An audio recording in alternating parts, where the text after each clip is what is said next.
Right, we are live. Hey guys, how's it going? Welcome back to the Kiwi Lads channel. We are back for another test match. This one between South Africa and the West Indies. Now, this is a very intriguing test. We did see both of these sides recently tour Australia, neither really finding their success, but quite a few changes being made for both of these sides. South Africa, they were able to win the toss.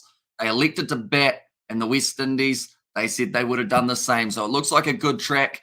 South Africa are going to have to make sure they get plenty of runs in that top order, something that they have struggled with just a little bit in the past test matches. But the big news of this test is the fact that Dean Elgar, no longer the Proteas captain, instead finds himself still at the top of the order, just without that captaincy as well. Looking also through their lineup, it will be Aidan Markram opening alongside him. Tony de Souza gets the big opportunity to debut. He will be batting number 3, and the new captain, Temba Bavuma, slotting in at number 4. Now, out of all the South African players, you'd probably say he was one of the strongest out of the batsmen for the Australian tour. Alongside him, Keegan Peterson back in the side. Great to see. Player was definitely needed in that Australian tour. Heinrich Klaasen at wicketkeeper, also another debut. It is going to be Mathusami, a left-arm leg spin bowler. So it'll be interesting to see if he can get some turn in about day 2 and 3 of this match, and possibly day 5, depending on how the innings progress. And then also Marco Janssen, Kagiso Rabada, Anrik Nokia, and Gerald Coetzee, the last man in the South African lineup. Looking at the West Indies, it will be Craig Braithwaite and Chunder Paul, who did get himself his debut half-century in the Australia Tour. Reefer at 3, Blackwood 4, Mayers and Roston Chase 5 and 6. Joshua De Silva going to be the wicketkeeper. Holder, Joseph Roach, and Shannon Gabriel. But first ball, it will be Kumar Roach, and he's actually gone with the Yorker straight away. Aggressive play to go for. Evening, Hamish, says David the Mole. Welcome in, mate. Hope you are doing very well. Hope you did enjoy the weekend of rugby, the weekend of cricket. There was so much sport on. Even though we're sitting at a Tuesday at the moment, there is still sport for days. This test match just starting, the matchup between Australia and India starting tomorrow. Plenty to be excited about, that is for sure. But I hope you are doing well, David. And is this on Sky Sport? It is. It is on Sky Sport 3. So the coverage started at 8:50 p.m. for us here in New Zealand. The first ball bowled at 9 p.m. And it looks like we've had one ball, and there's already a problem with the sight screen. That did not take long at all, unfortunately. This one, it's at SuperSport Park Cricket Stadium. Marius Erasmus trying to sort out the sight screen already. Dean Elgar does not like the positioning of it and loved it, mate, says David the Mod. And yeah, I think the thing that's most surprising is the fact that my voice is still here. It's a little bit scratchy, but we drank a lot of water over that weekend, and luckily still going to be sticking around a bit longer. And predictions for this result. Now, South Africa is 76% likely to win this test match. And looking at this side, no, I could see it happening, although the West Indies are one of those sides that you cannot rule out of any test match, because every once in a while we see that throwback West Indies spirit from the 80s. Those old days are steaming in, making batsmen fear them. And that's kind of what Gabriel, Kumar Roach, Holder, and all those boys have to do in this matchup.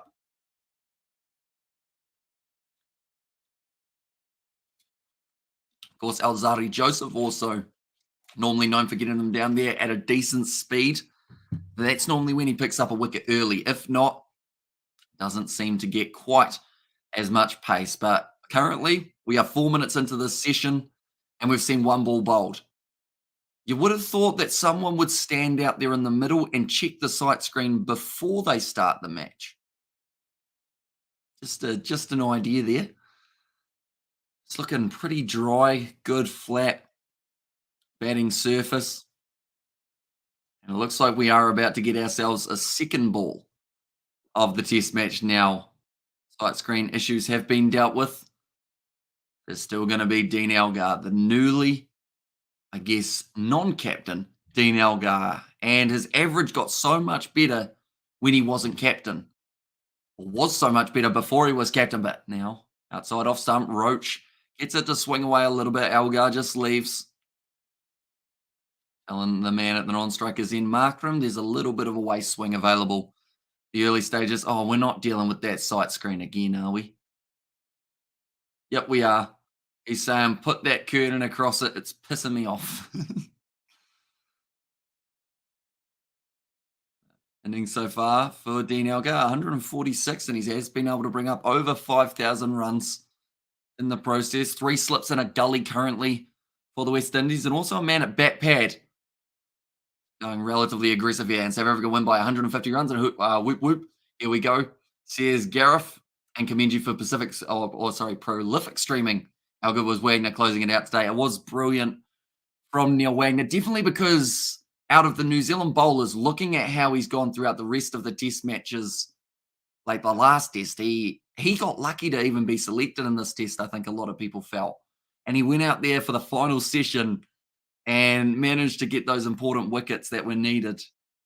Yeah, New Zealand doing very well to be able to close it out. Oh, inside edge for Dean Elgar. Nice bit of movement coming early for Roach in this test. And their New Zealand test was insane. One of the best of all time tests, says AFL legend. And yeah, one of the rare occasions that a team has enforced a follow on and lost. Hi, bro. And just get very beard Hamish. But I will stay here for 5 minutes. But I just very tired, says Brandon. I did see you were on Robert's stream as well a little bit earlier on, Brandon. So I hope you are doing well. Hope you're enjoying all the streaming that's happening. Crazy game. It was fun. Says Danny Tanner there. Very exciting to the final moments. That was a very good drive from Elgar. Some would say it was the perfect cover drive for no runs because it went straight out to the man at short cover. Well set field so far for the West Indies. The first over of this test match. I reckon the best part of the England versus New Zealand test was the Brook run out. Yeah, to go from getting 186 or 184 in that first innings to then go out without facing a ball was kind of crazy to look at. And it was a bit of it's a bit of a peach from Roach outside of off stump, but that will be the end of the first over. None for none with the maiden straight away. I missed the New Zealand test. I was at work, says Music Kiwi. Yeah, if you get a chance to see those highlights, be sure to check them out. It seemed like New Zealand at the start of that day, they did very well. Got themselves the early 4 wickets, but then Root and Stokes got that 100-run partnership. Then looked like it was going to be safe sailing for the English, and then Root ended up losing that wicket after Stokes. And then once again, it looked like England were going to be able to have it because of the batting of Folkes. And then he went out, and then it just such a back and forth encounter. Welcome in, Sebastian Arch Nemesis, says Gareth. There as well. And Hamish, please make Bangladesh stream afternoon and India versus Australia, says Ryan. So who are Bangladesh playing, Ryan? They've got this series up against someone, don't they? It's not Zimbabwe. Is it Ireland that Bangladesh are playing? Cannon Root going toe-to-toe. Brilliant batting, says Danny. And the sad thing about it is it's only a 2-match series. Like, do you know how much excitement there would have been for the third if it had taken place? But now New Zealand, their next series up against Sri Lanka, I believe they've got. And then the English, I'm not too sure who they've got. Have they got Bangladesh as their next tour and quite a wee bit? And then they've got the Ashes coming up as well. But Alzarri Joseph, first ball is a dot. Got 72 wickets from his 27 matches. Found a little bit of success at times in Australia, but wasn't able to keep that quick 140k bowling for long enough. Down the leg side, not a bad tactic. We've actually seen quite a few batsmen go out leg side in the last few matches. And tomorrow is Bangladesh versus England first ODI, says Ryan. I'll have a look at what time that is for us here in New Zealand. I have a bad feeling it's at a really bad time. Bangladesh versus England tomorrow at 7 p.m. Okay, so it would be during this test match. Bit of an overlap there. And also, it would finish at about 4 a.m., similar to this test match. A little bit of a way swing there for Alzarri Joseph. So this is handy because he is getting it to swing away.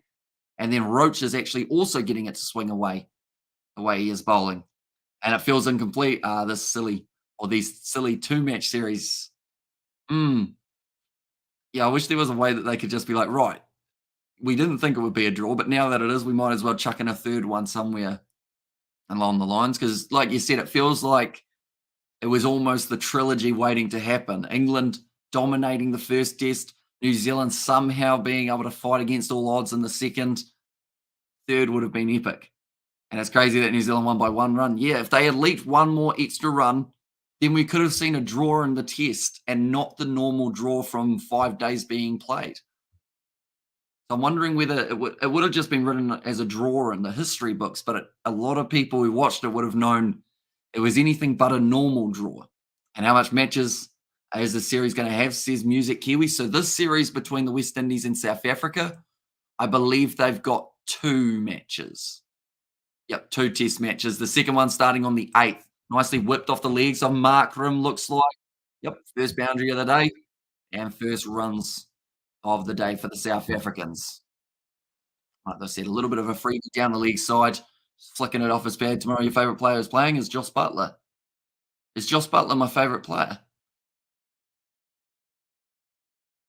Good. Although, so how does it work with? I assume all the test match players can't play in those matches and probably can't for a little while as well. So when do they get to join back up? Is it in the Bangladesh T20 series that we'll see some of those test match players back, if any of them are going to be slotting in? Although their test side, they've got the benefit of a lot of them stick to test match cricket. Like maybe Duckett might go into the other shorter formats. Trying to think of who else they've got that would be able to transition. Definitely not Zach Crawley. He's probably lucky to even be in the test side this form at the moment. And yes, for England, says Ryan, and also we've got their bro another 2, says Music Kiwi. So yeah, there's a chance that we could see a drawn series between these 2 sides in the match as well. Alzari Joseph going for 4 off his first over. A maiden at the other end from Roach. Now means Elgar is back on strike once again. Roach trying to get it to swing away, pushing it that one a little bit, Elgar, but was watching it right onto the bat face. And with the stack slip caught in, you have to wonder if a catch does come, who is going to get that opportunity to take it? I'm looking at someone like a Jason Holder. He's normally very good at taking those catches, but one thing's for sure, catches win matches. It may be one of those most basic sayings, and you might hear some under 12 sledging it while they're playing their matchups, but if you take catches, you've got a better chance of winning. Roach now pitching it down the leg side. That's another freebie. That is very similar to how we saw Markram get his first runs of the day. Now Elgar, sorry, whips it away off his legs. 4 runs. Harry Brook, Ben Duckett, Jofra Archer, and Will Jacks, Rian Ahmed. And why would someone have the last name Roach? Says Music Kiwi, probably because his parents had that last name too. But I mean, I've seen way worse like last names. Like Roach isn't bad at all, I don't think. Trying to think of last names. I mean, there's probably like ones that are other animals / insects. Bowl's all right too, Roach. Memorable name. So a little bit of swing, Elgar saying. I think we'll see it swinging probably to about 30 overs and then it might die down a little bit here for the West Indies. And also we have got the Hamish and Miss the last day annual commentary. And what a match. I thought England will win comfortably, but what comeback from the Black Caps?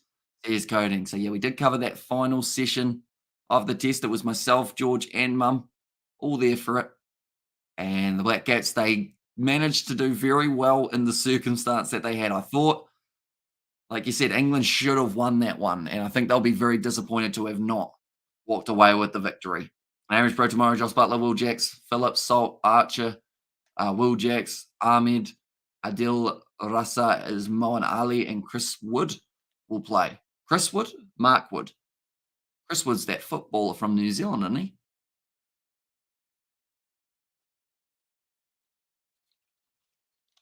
Elgar, 4 off 10, Roach.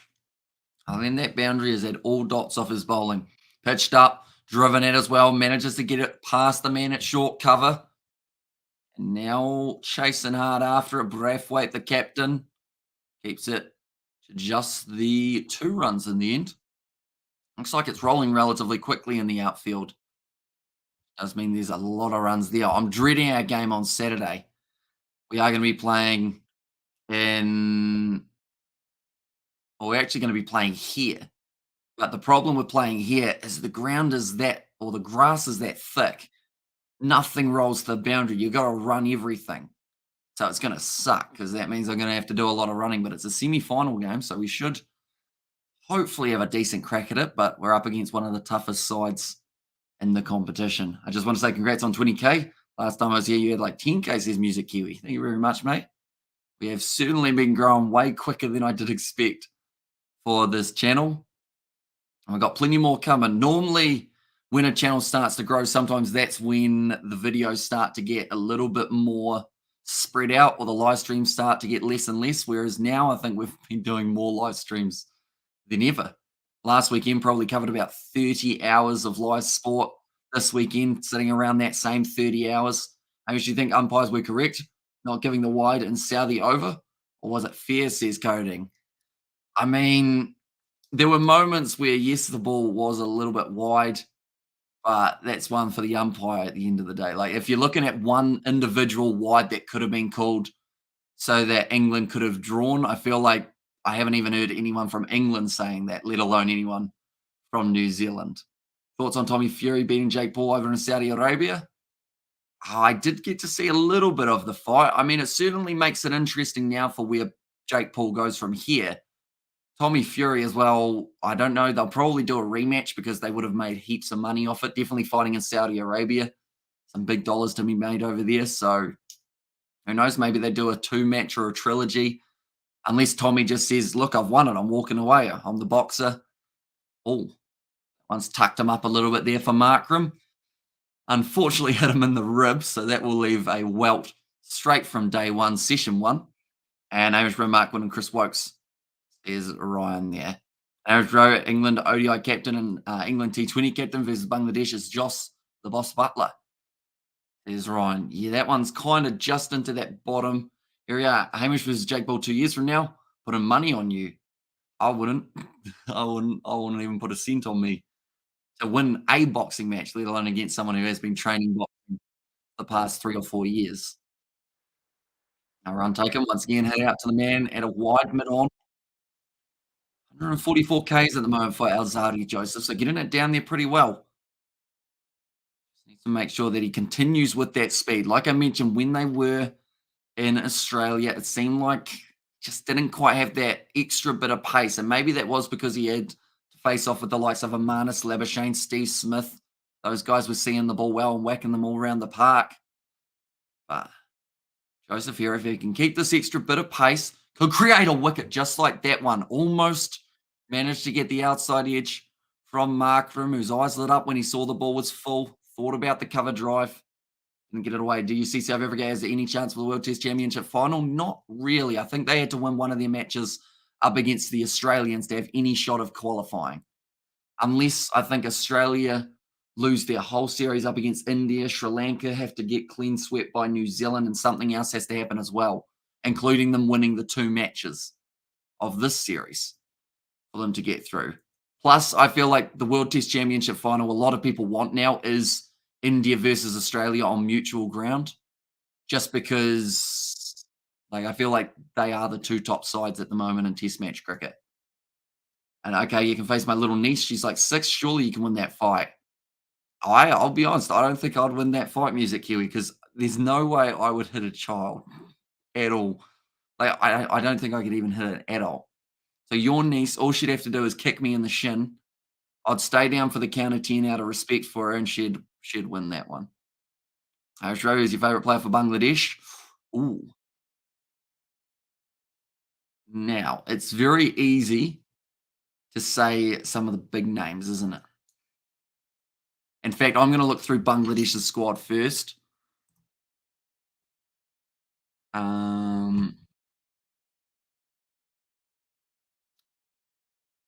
I mean, I quite like watching Tuscan Ahmed when he was bowling in New Zealand, but I would probably go the stock standard Shakib Al Hassan just because I've seen a lot more of him. Lytton Dust, not too bad as the wicket keeping option for them. But yeah, probably Al Hassan as the top one, as basic as it is, seeing as he is one of the more well-known players. And bro, I think India versus England. Oh, sorry, yeah, India versus England World Test Championship final. I don't know. I think England may have done too much damage to themselves at the start of the comp, but their points differential slowly going back up, or their like win percentage. That was the end of the over, by the way. 11 for none at the moment between these two sides. South Africa winning the toss, electing to to bat first. Seems like a good choice just for now. Kumar Roach. Again, solid in behind it there was Markram. Roach getting them down there at about 130 kilometres or 80 miles per hour. Markram, after taking that blow in the last over, might not be so keen to try out a short ball. Just talking about before this game, how many South African players have been left out, whether that's the likes of a Simon Harmer or, I mean, the list goes on, really. You could look at their top order, look at batsmen who have missed out, look at a couple bowlers as well. That's a beautiful punch out through cover. It's a quick outfield, like I mentioned, but it's not quite going to make it to the boundary. Fielded by Brathwaite again, and they get back for two. It's going to be India versus Aussie final with Aussie winning, says Music Kiwi. Yeah, although if Aussie win, then a lot of Indian supporters will probably go, why did it have to be played in England again, seeing as it doesn't favour us in those conditions? So it will be interesting to see how that match goes.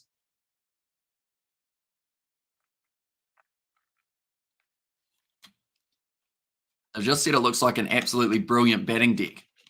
So there could be a lot of runs on the board here. We may even see ourselves a little draw, depending if both of these sides can stay out on the field for a while. Tomorrow, Haq Shakib and Mahidi as main players for Bangladesh tomorrow. And is Roach Joint's cousin by any chance? Oh, it's a no ball. That's not good from Roach, is it? See, I was going to say like a pun to do with Roach and Joints, but I thought better not. How are you going, Nazi? Are you doing well after the weekend rugby? What was, in fact, this is a question for everyone. Oh, in fact, probably only our rugby viewers because you guys will probably know a little bit more in that regard. But what was your favourite match over the whole weekend? Six Nations, Super Rugby, URC, all of the games available. What was the one match that you really enjoyed? That is a no ball. Yeah, he didn't have much behind the line there. Only his body rather than the foot.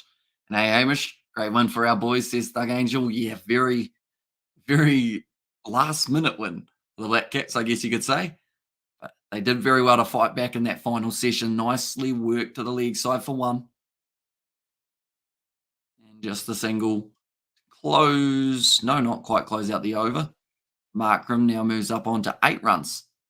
And also, we have got there. Can I ask a question now? Go for it, Ryan. Try my best to answer. I reckon it should be first place gets home ground advantage, says Music Kiwi. It would be a good way of doing it, to be honest, but I'm not sure what their plan, seeing as it's quite new. I guess they're just trying to work out exactly where they see that competition going in the future.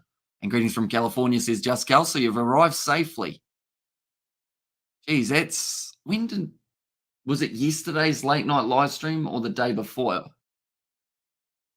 It was the Six Nations one, wasn't it, that you were just about to leave, Carl? How are you feeling? Are you feeling any jet lag or anything, or are you not doing too bad currently? Hamish Bro will win ODI series, T20 Bangladesh or England. It's being played in Bangladesh, so you'd think that it's going to be more of a spinner's surface. But I think, how many matches are there? I think it's going to be probably 1-1, and then I'll just quickly have a look at the ODIs, how many they play. They play 3. So I think it's going to be 1-1, and then the third will be the decider. But yeah, last time I predicted, I think I predicted wrong, and you gave me stick for it for a while after. I only watched the Canes because they're my team, but the Drua or the Fiji Drua game was pretty epic and excellent. Hamish, hope you're well too. Personally, I enjoyed Moana Pacifica versus Drua, like that island flair. Yeah, I think to be honest, that was my favorite game of the weekend as well. And it was a risky game for us to do commentary for. Not because of copyright, but because I actually played cricket that morning / that early afternoon, in fact. So I left my team with 10 players in our batting lineup because I came home to commentate that game. And it was an absolutely awesome game. And I guess just as importantly, our team managed to win with a few wickets up their sleeve. So I didn't really hurt our team too much. I was really dreading the thought of me leaving and them needing like 5 runs and getting bowled out because, yeah, that would have been pretty rough. But luckily, the game started a little bit later this week, so we should be able to play our full match for our team and then, yeah, go on to do the Super Rugby in the evening. But how was that Black Cats win today, man? Yeah, that was pretty epic. Me, Mum, and George, we were doing the commentary for it. George had no idea what was going on. And seeing as he doesn't follow cricket, didn't realize how big of a moment those last few moments were. But yeah, Mum was enjoying it when she saw that last wicket. You see her celebration. She was absolutely buzzing when they managed to get it. Yeah, I just showing the summary there in Wellington. New Zealand won by 1 run. Wagner 4 for 62 in the final innings. You know, he had been struggling in every other innings of the test match. And also MD has said Bangladesh versus England live. And Sunday night I left. Yes, I'm jet lagged, but not too crazy, says Carl. So yeah, hopefully you end up feeling, I guess, equated with the time in the next day or two and then get to enjoy. What's the first thing you've noticed about the USA? And also, what's the first thing you ate when you were over there, Carl? We cover whole day, says coding. It does depend a little bit on, I guess, how tired we're feeling. We're still probably about 15 hours short of how much sleep we should have had over the weekend. 12:25 a.m. says Carl. So yeah, probably. Oh, depending on where you are though, Uber Eats might be an all night thing, is it? Yeah, great win, but I felt bad for Bracewell, says Thug Angel. I mean, I don't know if I felt bad for him more than like I feel bad because people are going to give him stick for it, but like it's just a first thing you taught when you're a kid running between the wickets, slide your bat, just so that that kind of thing doesn't happen. So it was more of his own brain fade that almost cost New Zealand the game to a certain extent. So glad to see to see Nazi with the spanner. Says Gareth. He's done well on Nazi Williams. We've had a few promotions lately, Nazi and Carl as well. People love my accent. I had some in and out when I arrived. Nice. I've always wanted to try some of those burger outfits in the US just to see how good they are. That's going to be whipped away by Elgar with the pull shot. Ended up tucking him up a little bit, almost chipping it to the man in close. You're going to go for just the single, or did they get through? No, they got through for 2. Yeah, okay, Gareth. And I was like, yes, or about. I cringed a tad every time George said certain words in front of your mum. Well, after George, they're quite entertaining, says Nuzzy William. Yeah, he doesn't have a filter, as you guys already knew, but that one I think proved it just a little bit more, didn't it? And Mitchell Santner is so much better than Bracewell in terms of spin and handy batter. Says coding, and good afternoon, Hamish. Have a break between teaching classes. Thanks for the update / commentary. Now, I remember a while ago we were quizzing myself on the periodic table, Joss. So, seeing as you're slightly in teacher mode, do you want to give me a number on the periodic table and I'll tell you what the element is? I shouldn't have done it that way because I don't know the numbers that well, but we'll see how we go. And just Carl, I'm going to Kelly next month. Got any tips? And also that catch he missed, which nearly cost us, says Starg Angel. Oh, the one that went through the slip cord and is it that one? Because I know that he took his next one, didn't he? Or was there one earlier on in the day, actually, now that I think about it? No judgment, I can be worse, says Nazi William. Other time is still backwards. Oh, Peach. Beautifully bowled by Alzari Joseph, getting that ball to slightly move away. And the end of the 6th over, 20 for none now. Number 17. Number 19, I think, was like aluminium or silver. 17's a bit earlier. Might be tin. Is tin 17? I should have said what the short and like the element thingy was, like the name for it.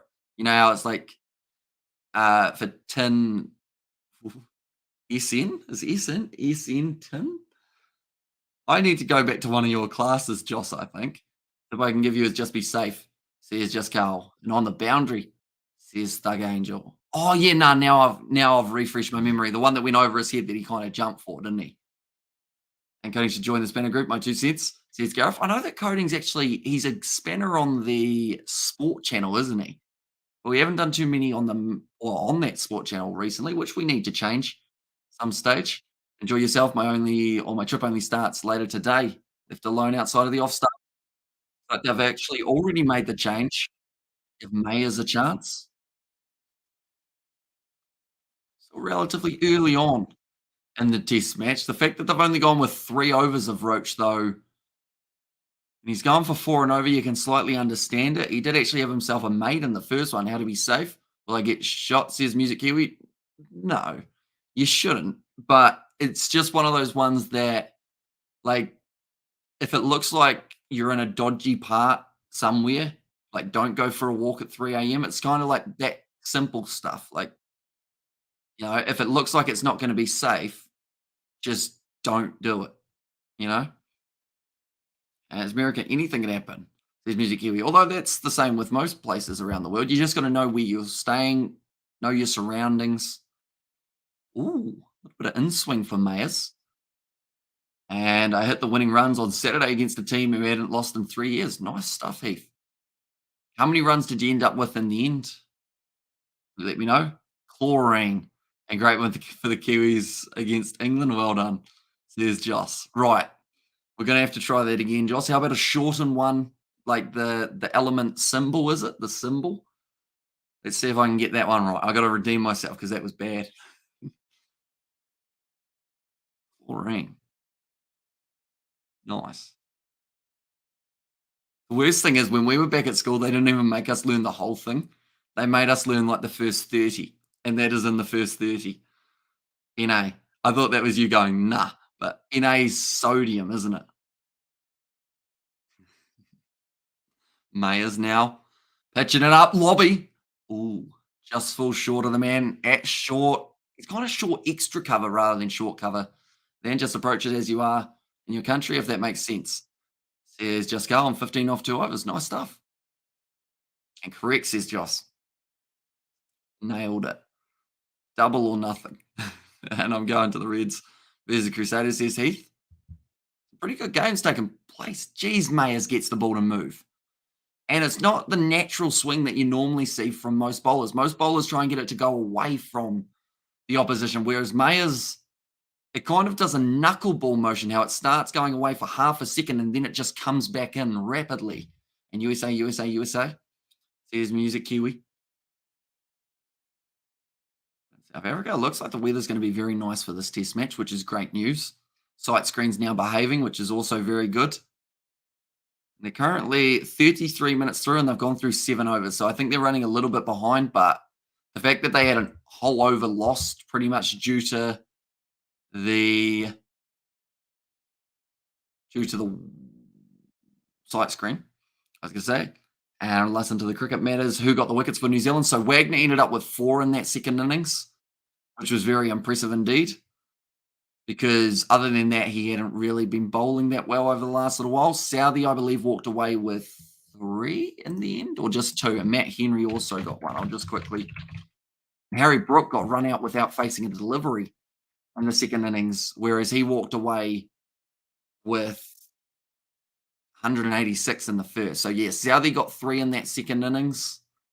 And then also bowling-wise, Wagner got 4, Matt Henry got 2, and then the run out was the other one. And also we have got there, talking about spinners. How did I become one? I speak way too much. I think it was because originally you were like, I can speak Afrikaans. I think that was where it came from. I think someone was swearing at me in Afrikaans, and you were like, Hamish, did you know that they're swearing? And I was like, hey, Gareth, you want to block them? I think it was something like that. Anyway, I think it was because you had your multilingual Gareth. Very handy. Joe Root got a wicket too. Okay, bye.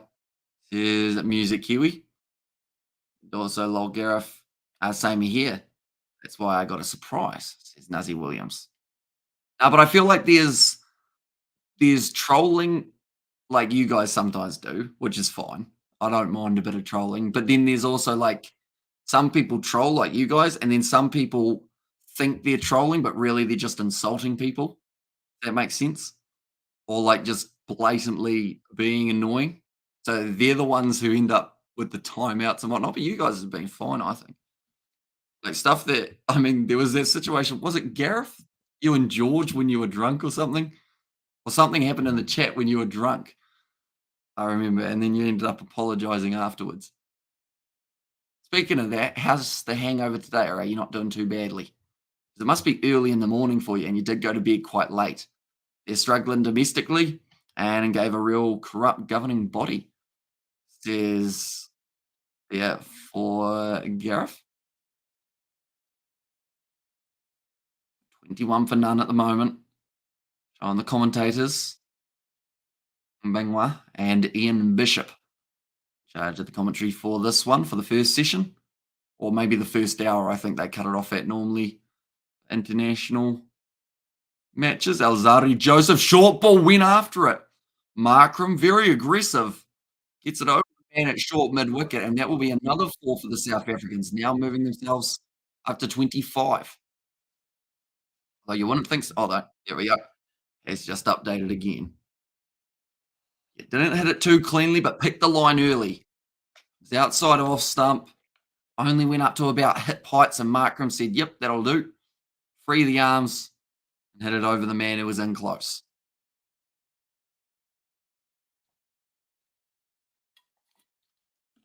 Treasury Gareth, it's a shame that is Nazi Williams. And also, I realised I missed that one earlier on from Nazi Williams that happened to the West Indies, just from old footage. They used to be real strong and scary, especially some of their bowlers. Mm.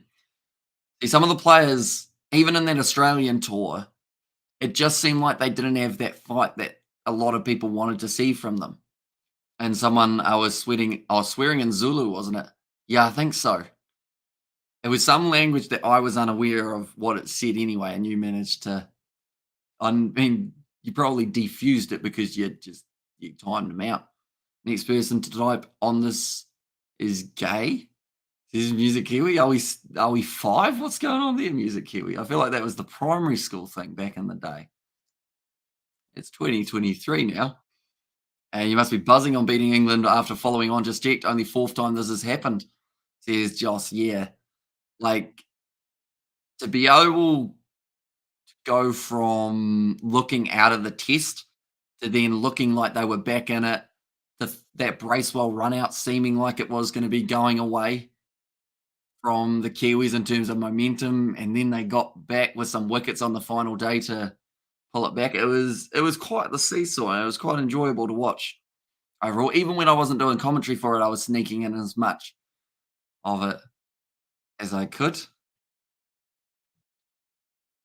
How old are you, Music Kiwi, out of curiosity? Just because.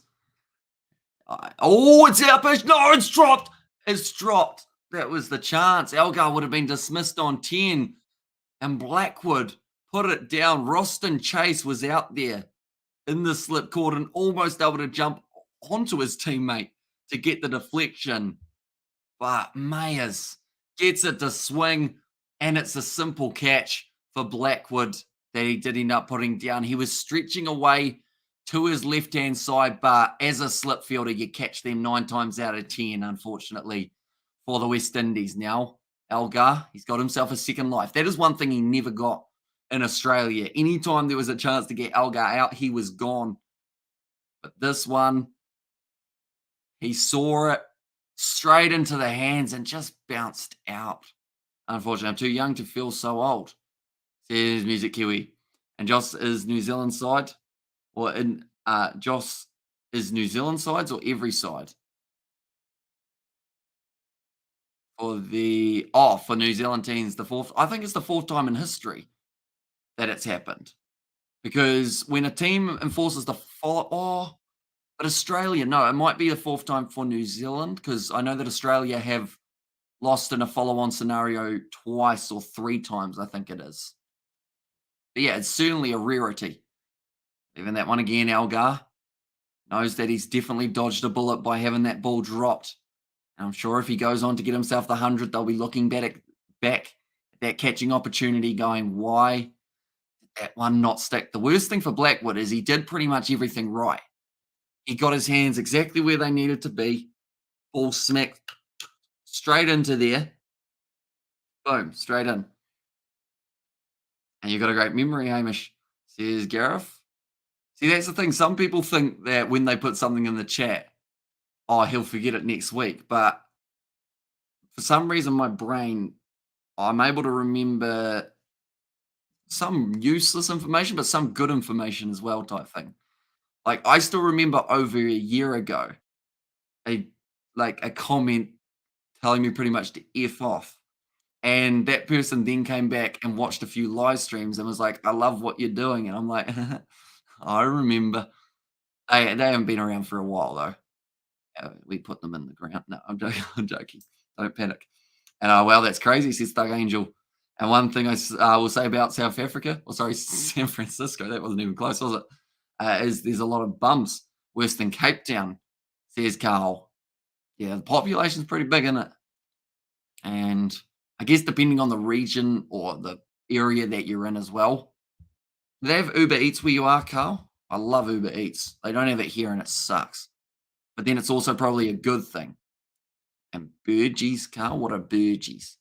I'm not sure what a burgie is. Now, Gabriel into the attack. Shannon Gabriel. He'll replace Alzari Joe. So the big quick throws a full toss straight away. Interesting tactic. And AOSF off. Okay, so you'll remember this in a year from now. I mean, maybe. I feel like it doesn't quite have as much effect when it's not said in like an insulting way. Plus, they wrote something afterwards that I remembered more than the F off. And I've actually used it in past live streams before as like a reference.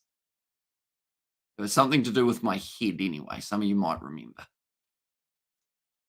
Gabriel, man who they did want to have in Australia, charges into the crease, bangs it in as well. Good pace on that delivery. About 141, I want to say it was. Doesn't look like they've got the speed gun on it though. And says Music Kiwi. That half chance in the last over. In fact, I call it more than a half chance. Your head looks like a head, says Music Kiwi. Probably a good thing. That piece of hair, you guys know that that annoys me a lot, and that's surprising, says Gareth. And boom, am I mean or what? Says Music Kiwi. Oh yes, very mean, very mean. My feelings are very hurt. And also, there's Uber Eats.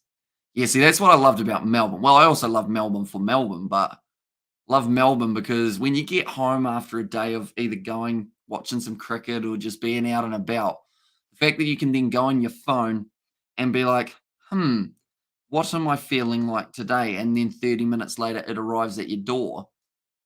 Like, it felt like I was living in the future. Uber Eats in Waimea, no chance. Not at all, sadly. I think they're working on Uber Eats in Timaru. Like, they've got a little bit of something.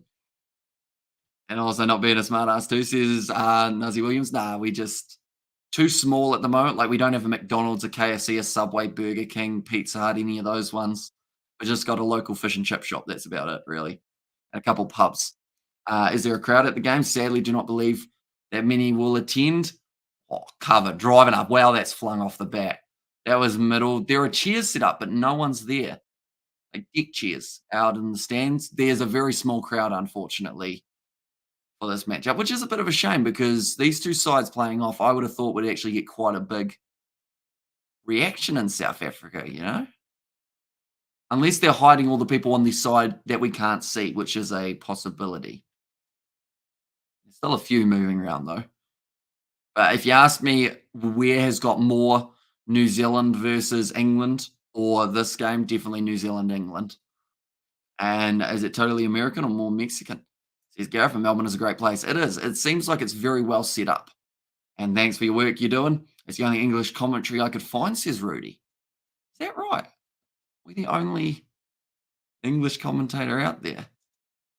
The funny thing is, back in the day, that used to be the case when we were doing South African rugby, but it wasn't the only English commentator. We were the only South African slash like that kind of rugby scene commentator around. Now there's a few more, which is good to see. But there was a patch how I was the only one doing South African games, even though they were on at like 3 or 5 a.m. for us here in New Zealand. Well, that one went just out to the side of the West Indian fielder. Was that 4 from earlier on in the over? These two building a good partnership, and it's all about building at the top order for the South Africans. Oh, whippy ball. Geez, that's got pace. Please show the speed gun. There we go. 147 Ks for Shannon Gabriel. Got a good wrist flick on that one. 21 miles per hour to close out is over. 31 for none off the 10. People must work, says Just Carl. Also, both, says Just Carl there as well. And just kidding, Hamish, you are a Giga Chad. What is a Giga Chad? I know that it's like this new thing how it's like there's, what is it? Chad and, no, Chad's not the same as a Karen, is it? Karen bad, Chad supposed to be good, I assume? I shouldn't be eating so much here. The food is good here, though, and you get big portions, don't you? Bell just gone back to work for me. Thanks again, mate, says Josh Spoke. No worries at all. You do enjoy the rest of the day at school. And, yeah, hopefully it all goes smoothly for you. Markram slightly chased after that wider delivery final with the over. And we're in San Francisco, by the way, Northwest Coast. San Francisco. Not sure. I did a quiz a while ago about US states and kind of whereabouts they're located. San Francisco, I think it's on the East Coast or kind of on the, no, it's not quite on the East Coast, but it's kind of closer to the East Coast, is it? Maybe? Maybe not. It's going to be left alone by Elgar again. I actually went through a patch how I could name all of the US states. I don't know if I could still do that though. I feel like I would probably miss a few. Maybe, who knows? We might try it at the halftime break or the end of the first session. North of LA though, that might be a Carl question. West Coast by LA, says Doug Angel. Uh, not North LA, it's a city. It's just Carl. That one actually was a wobble seam coming back in a little bit. West Indies, they're searching for their early wicket.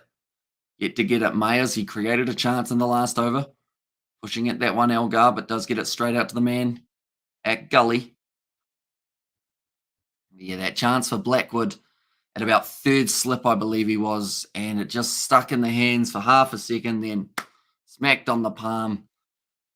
And Roston Chase unable to grab it. Look on Google Maps. It's just calm there as well. See, I actually went through a patch how I could also name every US state flag as well. Now I cannot. I don't think I really remember them.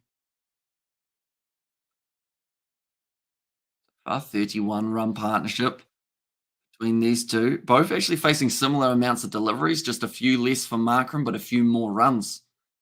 He's been able to tick over. Mayers again, going around the wicket to Elgar, works it out through cover. They'll take just the one.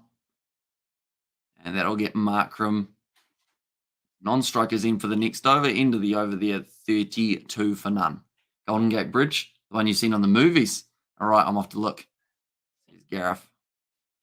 So far, Roach, he's gone for 4 runs and over. Mayers, 3 overs, 3 runs, and a half chance to get that wicket. Gabriel, he went for 5 in his first over. And also, we have got that. Hamish, have you been hitting the gym? You seem much bigger. Nah, just eating a lot of food. I don't think there's much muscle there at all, to be honest. Just sitting here too much for too many hours a week, I think. It's probably lucky I'm doing cricket on the weekends because that's my fitness. Like a few peeps have jumped off that bridge without a bungee cord, unfortunately. Says Nuzzy Williams. RIP says, yeah. Yeah, it's not muscle, I can tell you that. Oh, beautifully played by Elgar. Almost a 6. 1 bounce 4. Pull shot. Almost a hook more than anything. Just eat Amish lots of burgers and chips. There's Carl. I've had both today, Carl. Me and George, we went up to Timaru to pick up his George Foreman, which some of you guys would have been hearing us talk about on the last live stream, the England versus New Zealand one. He got a George Foreman, got a toasty maker as well, because we had a bit of a conversation about that, and then we ended up going to McDonald's. So, junk food eating today already, such a shocker.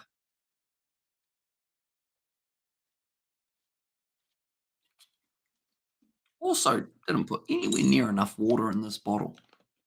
By the looks of it, I've been drinking a lot. The George Foreman grill, yeah. Did end up getting a George Foreman grill thingy mabob, but then he also got a little toasty machine that seals the edges because he was talking about on a live stream about how much cheese squirts out the side of his toasties, and then we were like, "Hey, you could try one of those sealing ones." Short ball swinging away nicely to Silver. Takes it well. It actually went out to first slip by the time it stopped swinging. And it is north of LA, says Gareth there. He should. I'm actually been going to the gym for a couple of weeks now, says Music Kiwi. The thing is, I've got a gym membership. Like, where is it? It tells you how much I go to the gym. I've got a little gym tag somewhere that gets me in, but I don't know where I ended up putting it up. I also put it accidentally in Lake Wanaka. And also, that sounded wrong. The cheese squirts. Says just Carl. Yeah, he fills them up big time. Made me feel like a fool for no reason, says Gareth. And get some dumbbells and do a few reps after each over, you'll be the rock, says Nuzzy Williams. The thing is, I do have dumbbells, not in here, but in my room on like a weight rack thing. So it's not the lack of equipment. It's, I don't know. Well, of course, I want to say it's the lack of time, but like that's just a cop out, really. Like there's always time at some stage, whether that's like 5 minutes after a stream or anything like that. At the moment, my slight problem's been anytime I try and do something with my legs, I've got a real dodgy groin, which could also sound slightly wrong, Carl. But like, yeah, anytime I've run in cricket, I've pretty much buggered my groin to the point of hardly being able to walk on it. So I don't know if I've let it completely heal, but it keeps on getting worse and worse, which isn't good. Irish likes chicken. Sonies are gonna cook a chicken breast first, says Gareth. Chicken Sonies. Sonies. Sonies. This is probably the wrong part that I'm concentrating on, isn't it? Fun fact, when my dad was like, "Do you want me to get you anything at the grocery shop?" I did just say chicken breast. That was the only thing on the list. So chicken's good, isn't it? The hardest part is to actually start. Once you start, it's game on. See, I was going to the gym consistently for about a month. And the thing is, it was the month before it got busy. And that was the good thing. It was I had some time in the morning, so I was able to go out. But these like last few weeks in terms of with Super Rugby coming back and also all the cricket that we've had, that's another no ball this time from Shannon Gabriel. Here you lack of can't be bothered, says Nuzzy Williams. Like, to be honest, I've always gone to the gyms like 5 days, then stopped and have a good night, boys. Says Doug Angel, you too, mate. Gabriel hasn't quite found his rhythm yet. 11 runs off just the 10 balls. Markram and Elgar both sitting on 18 now. Do you watch any wrestling? I do watch a little bit. I don't watch Raw and SmackDown, but see a few of the highlights. That's mainly because of the time zones. Normally, I'm either sleeping or doing something at the time that they're on. And because I'm in New Zealand, like we don't have the option of watching them on Peacock. So, like if I don't catch them on Sky Live, I don't really get the option to watch them. But I've been watching like NXT and also I watch the big pay per views type things. And just go, you're going to WrestleMania. There's Music Kiwi and cheers, says the Angel. Yeah, anything combat, I guess, whether that's WWE or wrestling and like UFC, John Jones versus Cyril Hahn this weekend. That's going to be a massive fight. Don't you have the WWE network? I do. But for us here in New Zealand, they wait a month until they put on episodes of Raw and SmackDown. So you have to wait an extra 30 days or so before actually getting to see them. So when you're watching the pay-per-views, they don't really make sense unless you wait longer. Beautiful cover drive from Aidan Markram. That one didn't take too long to ping off the face of the bat. At all the school students starting to pile in at the cricket. I give my left nut to go to WrestleMania, says Gareth. I'm sure that can be arranged, Gareth. And I'm going to AEW Dynamite, AEW Revolution at the Chase Center on the Sunday. Whereabouts do you actually watch AEW in terms of the weekly programming, Carl? Because I've thought about getting into it, but I've never known where to actually watch it here in New Zealand. And I'm going to WrestleMania, says music. And going to a meet and greet, Tony Storm. Okay. And why do you like her, Carl? Out of curiosity, could it be for the wrestling in ring ability or something that gets talked about a lot outside of the ring? Something to do with her appearance. That's going to be racing to the boundary as well. Just couldn't quite catch up with it. Chanderpaul. Not able to get it. I can send you a link, Hamish. That would be cool. Oh, have you got, you're on our Discord, aren't you? Our Warriors Knights this week, Hamish, probably collide with something though, eh? Yeah, sadly, it does collide with the Friday night game of Super Rugby, but we are actually hoping to do a little bit of the NRL probably on Thursday night. Chanderpaul's had a real shocker there. He's kind of looked like a guy who didn't know what to do with his legs. He actually, yeah, he's done very well to not slip over. And like I said, quite fortunate that he didn't slip and get worse because of a booty meat and everything, of course. Yeah, that first one's what I was referring to. That a lot of people talk about. It's like who's the one that people were saying, Nikita Lyons? Everyone keeps on talking about her recently. Although she's injured now, I think. And I think you can watch any combat sport as well. Is it illegal, Carl?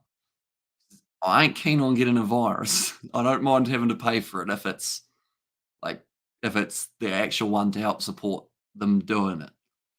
I'm just waiting for MotoGP to start. F1 starts this weekend as well, says Kano. Should I see what Isaac's up to? Should we see if we can get an F1 live stream going with one of the other Kiwi lads who does follow a lot more F1 than myself? But you know, Raw and SmackDown is on Channel 5 around 1 and 2. I know it is, but normally I'm asleep at that stage. So it doesn't really work out for me. Or I'm working. I haven't got any virus from that site, says Carl. That's good. What's it called? I've probably heard of it. Although I think if it oh, you're a mod now, Carl, so we'll actually let you put links in the chat, but don't put the actual one, maybe. Wait, so I've just said to put the link, but don't put the link. Never mind. Sorry to say, but Liv Morgan is the best, bruh, says a Music Kiwi. There's talks of her maybe missing out on WrestleMania. At this point, another nice ball from Mayers outside of off stump. Algar looks kind of frustrated that they keep on bowling outside off to him, but he edged the last one that he got a little bit too overzealous at, so they might as well keep on trying and see if they can get that wicket. It's actually almost been the first hour of this test match already, which is pretty insane. I was in it on Discord.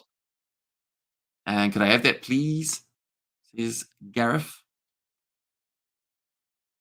Oh, Mayers with the stare and he had his eyes about this open for that ball. End of the over. 75 miles per hour for Mayer's delivery, and it is going to be 48 for none. Good start to this match, though, for the Proteas. Good opening partnership.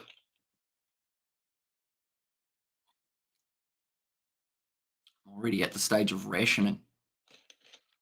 Didn't plan it out very well. The worst thing is I've got an empty bottle here that I could have also filled up.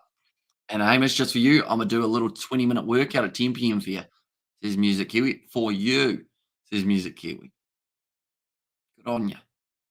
Like, that's the thing. Cricket, it's good in a way because I enjoy playing my cricket. And also, I realized that from missing 10 years of playing, like, it is a lot of fun to play. But I've learned how bad my fitness is when I'm out there. Like, running a single, I'm just puffing. And because I'm filming the games on a GoPro, there's no hiding it other than just trying to mute it or turn it down for me going, just puffing away.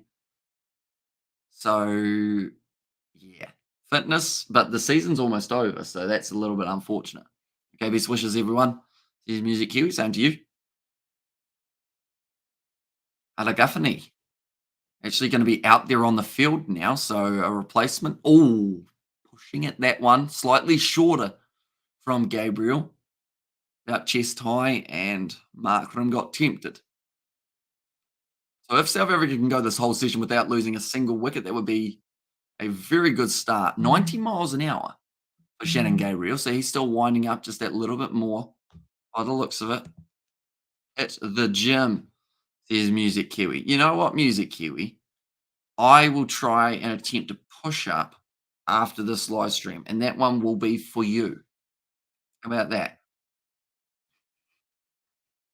A singular push up.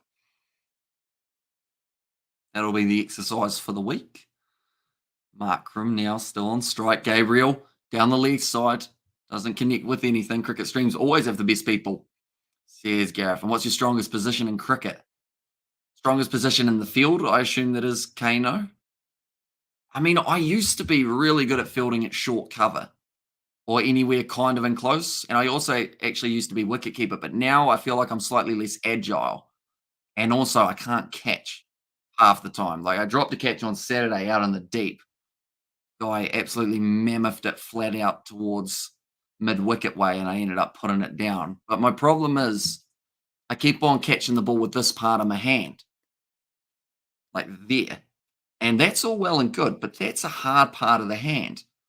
So you can't quite see it because of the lighting. But that there, which you can't, no, you can't really see. But I pretty much had a bruise there from the last catch that I dropped. And now I'm gaining a bruise here from the catch that I dropped on Saturday because I keep hitting it with like this whole part of the hands for catching right down there. I'm not even here for the cricket, to be honest. It's kind of, yeah, that's the thing. The cricket streams are always a lot more casual. As soon as you talk about something other than rugby for more than 5 seconds on a rugby stream, everyone, or not everyone, but a lot of people in the chat are like, why aren't you talking about the game? Talk about the game. Even if the players have an injury break or something that's taken a couple minutes, you talk about something else during that couple minutes, you get destroyed. Whereas cricket, because of the scoreboard, and also I feel like people who are watching the cricket are normally a little bit more, I guess, because it's 5 days, you're slightly more laid back, you're chillaxing, just enjoying like the atmosphere as well. Like, and of course, you want to know what's happening a majority of the balls, but sometimes in Test match cricket, the balls can be very similar. I'm on a phone, Android said that, says Gareth, but will only work on desktop because the video from Daily Motion if you're on an iPhone. I watched the Jake Paul fight on there, no issues, says Just Carl. See, that didn't work in terms of the timing for that Jake Paul fight because I was keen to watch it. I actually watched a couple of the ones on the build up, but the actual fight was at the same time as New Zealand versus Great Britain's quarterfinals. Oh, sorry, followed by Australia Ireland semi-final. So didn't actually get to really watch that match. A little bit of a stumble there halfway down the pitch there for Dean Elgar. That's the last thing he wants. Work on console, says Gareth. But that is going to be the 50 runs off 13.5 overs. Very well done from the South Africans at this point. And the question is, when was the last time the opening partnership had 50 runs for South Africa? It seems to be such a rarity lately. And Elgar, this is almost his high score in the last little while because he's not captain, maybe. Less pressure, just got to worry about his batting. And Amish, what's up? What's my buddy? How's it going? It's going well, Ollie. Enjoying some cricket here between the Windies and the Proteas. South Africa decided to bat first. Partnership of 50 runs off 85 balls. And they don't look like they want to separate that one in any time soon.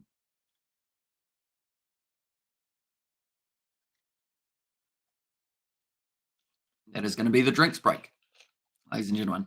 Put your eye on your phone, Gareth. Says just Carl there as well.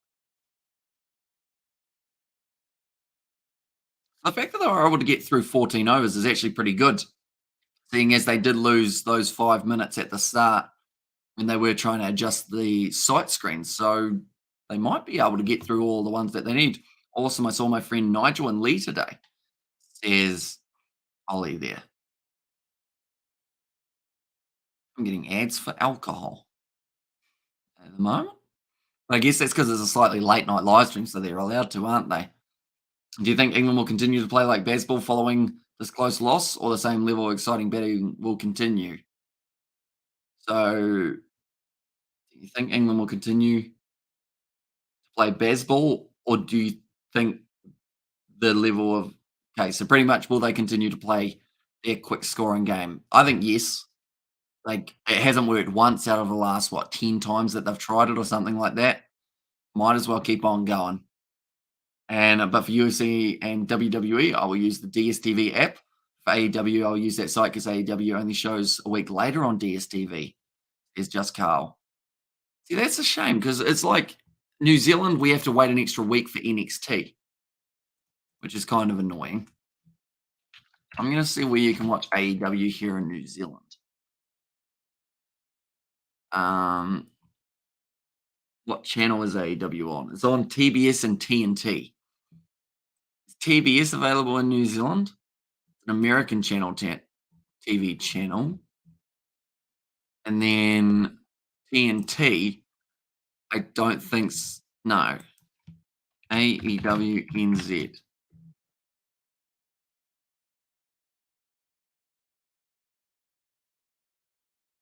New Zealand PWI. I've never heard of it,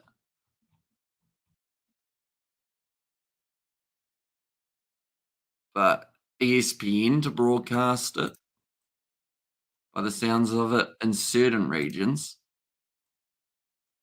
Hard to say. I believe it's on ESPN Australia and DAZN for New Zealand. Is it on DAZN? I have DAZN. Wait up. Um, wait, so ESPN in terms of I've got Sky, right? Likes of a Sky Sport now. Does that mean that if I was at the right time on ESPN on Sky Sport now, I would be able to watch it? Although, do they still have ESPN connected through the Sky Sport now? I don't think they do. They've got ESPN2 and ESPN. Okay, so maybe this whole time I would have been able to watch it if I had actually just looked. And AEW matches have lots of blood. There's coding. Although not all of them, just like the big ones that they're trying to add more emphasis on normally.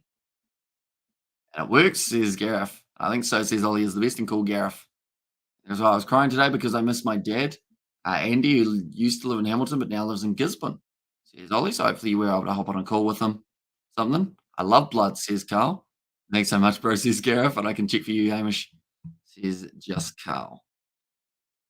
Yeah, because I guess it would be knowing what time it happens in New Zealand would be the main thing. If we knew that, what even day does it happen? Is it on Tuesdays?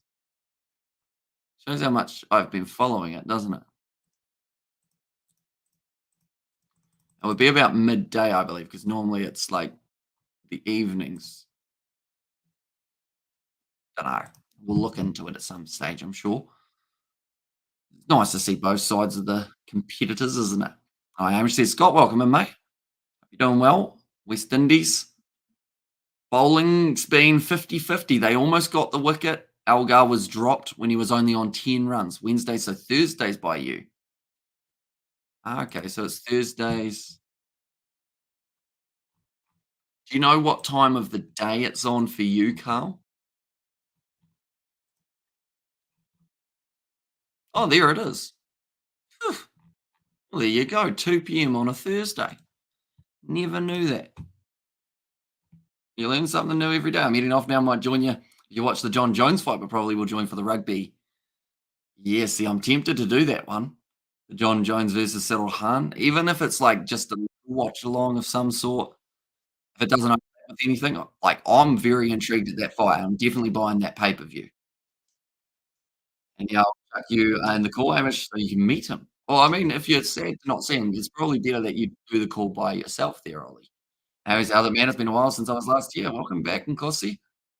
Doing very well, mate. How do you think South Africa are going to go in this test match? Do you see them firing back here up against the West Indies? Currently on the win percentage market, they are sitting as a 77% likeliness of being able to get themselves the victory. And Ollie is the best. Good mate, says Scott. Can't believe that New Zealand won today. And will you cover WrestleMania main event on the Kiwi lads? Maybe. It's one of those ones that, depending on overlaps, you see, it's always like as much as I want to take the day off to watch it, if we've got Super Rugby or NRL or anything that would normally cover, that one's in the air. It's going to fall safely and go over the boundary for another four for Elgar. Doing all right, buddy? So AEW is on ESPN Australia and New Zealand, as well as Fight TV, says Just Carl. Great comeback from New Zealand. It was absolutely incredible for the Kiwis to somehow walk away with a victory in that game up against the English, but a shame that it's only a two-match series. I feel like everyone wanted a third after seeing how it went, but you can always use that site if you don't want to pay, says Just Carl. Yeah, I'll consider it. I'll probably save it just in case. You guys know that I'm a bit of a goody two-shoes at times. I always feel bad if I'm, like, watching anything. Even when I watch, like, highlights of a fight that were on a pay-per-view on YouTube or something like that, you know, the ones how they have, like, those red squares going across the screen so that they don't get copyrighted and they're all zoomed in. I still feel kinda bad about watching those when it's so close to a pay-per-view coming out. I just finished up on a call with Dad on his number. Says, "Ollie, let's go the Chiefs." Says Ollie there as well. Yeah, this weekend we've got Super Rugby, we've got some URC taking place in the evening. Also, we have got the Sevens. Oh, Bolt! Oh, no, sorry. No, it was just the noise. He inside edged it, and it made the noise next to the stump mic that made it sound like he was out, and I got all excited, and then he wasn't out. I need to confirm, still 50 for none. In fact, currently they are sitting 54 for none, or 55, in fact, sorry. No, it's not like that. But yeah. It's like when I told my story because someone was like, "What was the baddest thing you did in school?" You know, "What was the worst thing you ever did?" And I was like, "I once took a button when we were making things at primary school, and I felt bad, and I returned the button the next day into a drawer with like 1,000 buttons. So no one would have noticed that I took that button, but I couldn't sleep. I knew that I'd taken that button, and I put it straight back the next day. No one even knew." Other than you guys now, and also anyone else I've told. My Stormers playing this weekend, says Carl. Yeah. South African derby. Hello, I once stole a button. Yes, but I gave it back the next day. Yeah.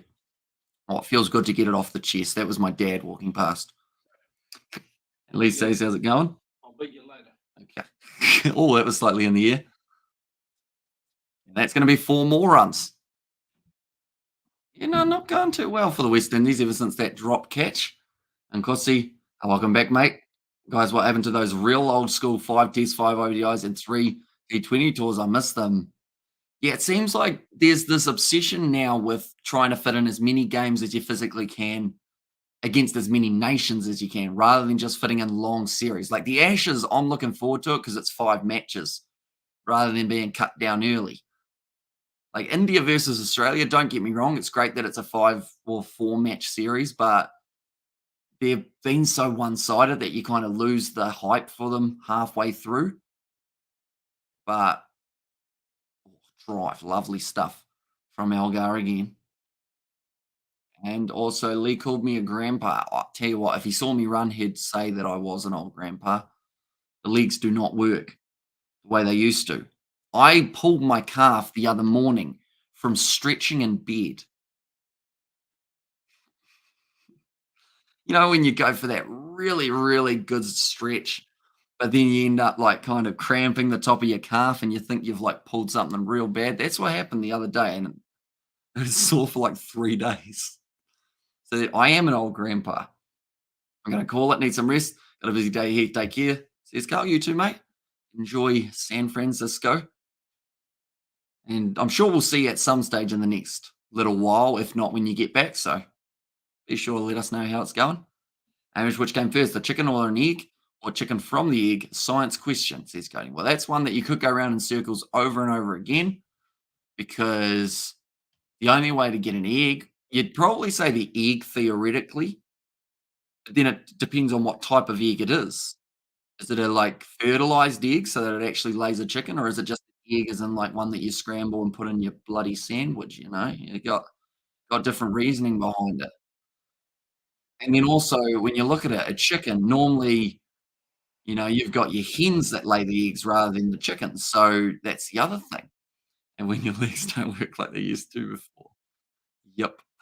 That's pretty much the summary of me at the moment. Like when I play cricket, I tear my groin every single game or pull it, and then I just like can't run on it anymore, and it sucks. But then I haven't got enough time in between each game to first of all like recover from my groin strain, and then to try and train it so that it gets stronger. I go, oh, what's that shot?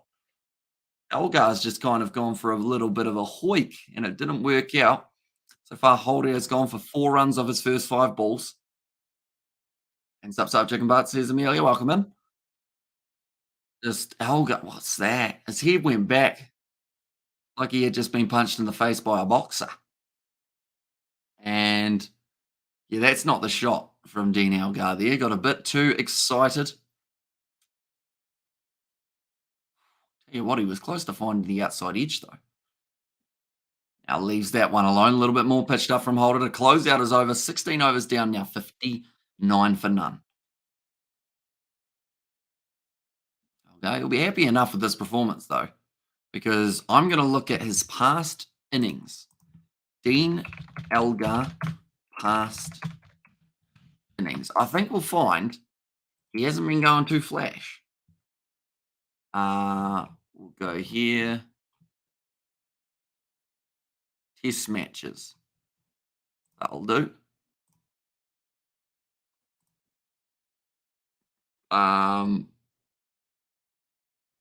Where is it? No. List of matches, recent matches. There we go. This is what we're after. So, recent matches for Dean Elgar versus Australia 15 and 10, 26 and none, 3 and 2. Then in the English series, he was 1 and 36, 12 and 11. They're the 2 test matches that we can see. We can't actually go too much further back than that, but he was struggling big time, and he's still struggling. So for him to get a big score here will just prove how much that captaincy was kind of riding on him while he was out there. I'm sorry, my Zulu is so. Does Humber mean it probably doesn't mean Hamish. I don't think there's a word for Hamish in Zulu, is there? Now, still decent bowling from Roach. He's been unlucky because he's got the ball to talk, just hasn't been able to get the ball to hit the stumps. Even though in the last over it did seem like he had when I did react quite loudly. Already an hour and 15 down in this test. Fastest balls today, we've seen Shannon Gabriel with 147 as his fastest delivery. Quickest out of all the West Indian bowlers by an extra 17 Ks. Brilliant back foot punch from Markram. Plays the crossbat shot out through cover for 4. And hi, says Greg. Welcome in, Greg. You are doing well, mate. Who do you think will be winning this test match? Do let me know. Currently, South Africa, they decided to bat when they won the toss, and it seems like a right decision for them at this point in time. Sitting 63 for none. Arm looking healthy, says the snooze. Arm looking healthy. My arm? Or arm is in Markram. Hummer means go. I got my phone out while on duty, says Joss.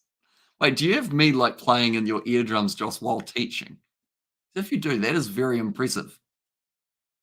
Or do I just come over? Oh, the bowler.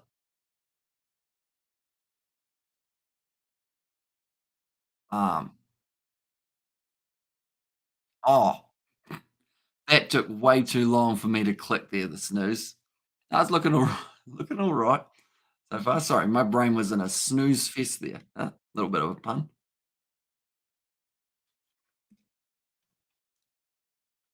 I need a water dispenser. That should be the next Kiwi Lads investment. Although having a water dispenser right next to a computer and a whole heap of plugs probably not the best idea.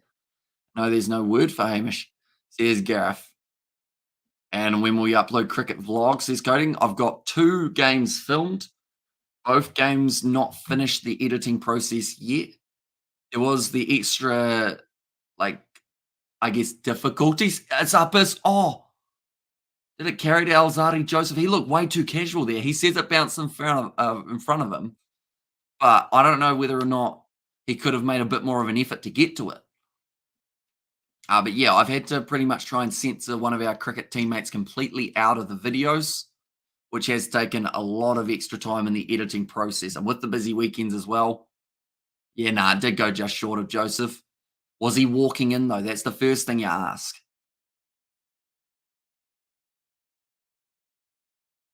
Oh, okay. They're just saying that Ozadi Joseph may have been a little bit deep.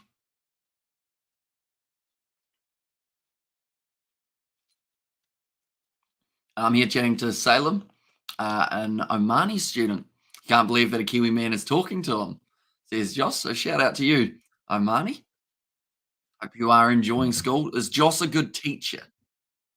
Do let me know. He's taught me a little bit about chemistry, but I don't think I'll be able to pass a class. 10 out of 10. Says the snooze.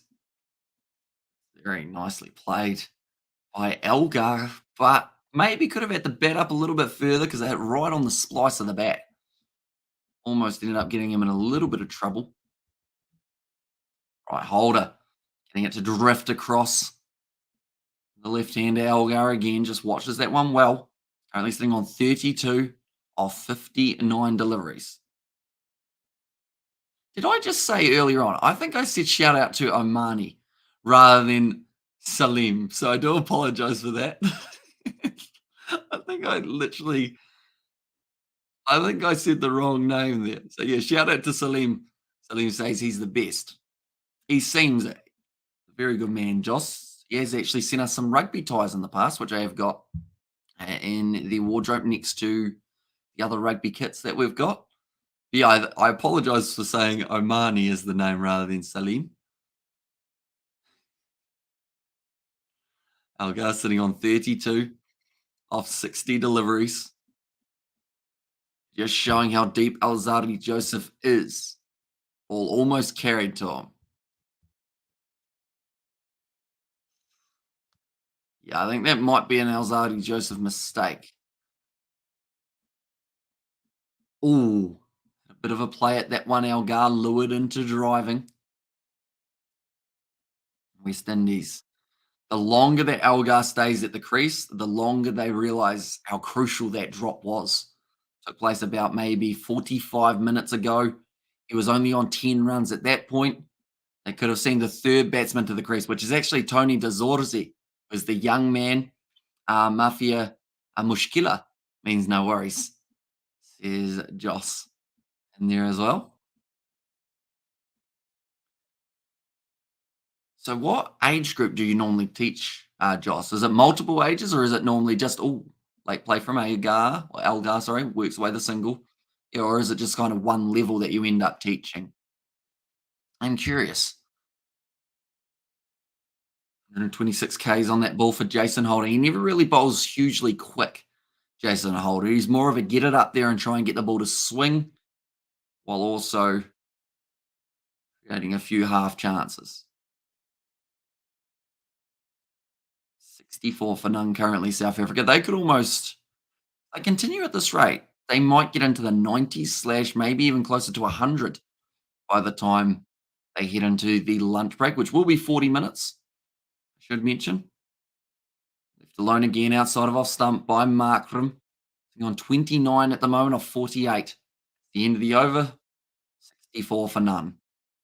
Markram has slowed down a little bit, and that may be because of the line that the West Indian bowlers are putting the ball just a little bit further outside off. Humber does mean go. When you say Humber Kanjani, it means are you going well? And Kosi Kona will translate much better than me. There's Gareth. And cricket watching is very low as compared to rugby on your channel, says Coding. And I mean, one of those ones that we have done a lot more rugby live streams in the past, but sometimes, the cricket is a nice pace changer because, like I mentioned, in rugby, you go 30 seconds without talking about the game, people start getting mad at you. Whereas cricket, you can kind of drift on and off. That's a great cover drive from, I believe that would have been Elgar to start off this next over. Moving now up to 37. But yeah, you get more of a chance of actually like kind of breaking down what's going on, not just in the cricket, but also outside of cricket type thing. It's kind of like a casual chat, as if we're all sitting on a massive, like 40-man couch and just all having a catch up.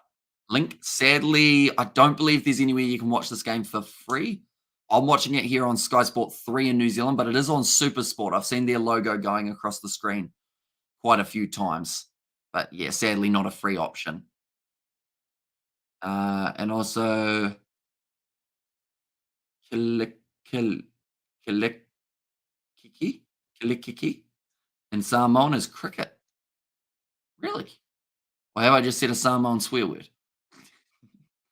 I've done that before accidentally. Got set up badly. Markram, 29.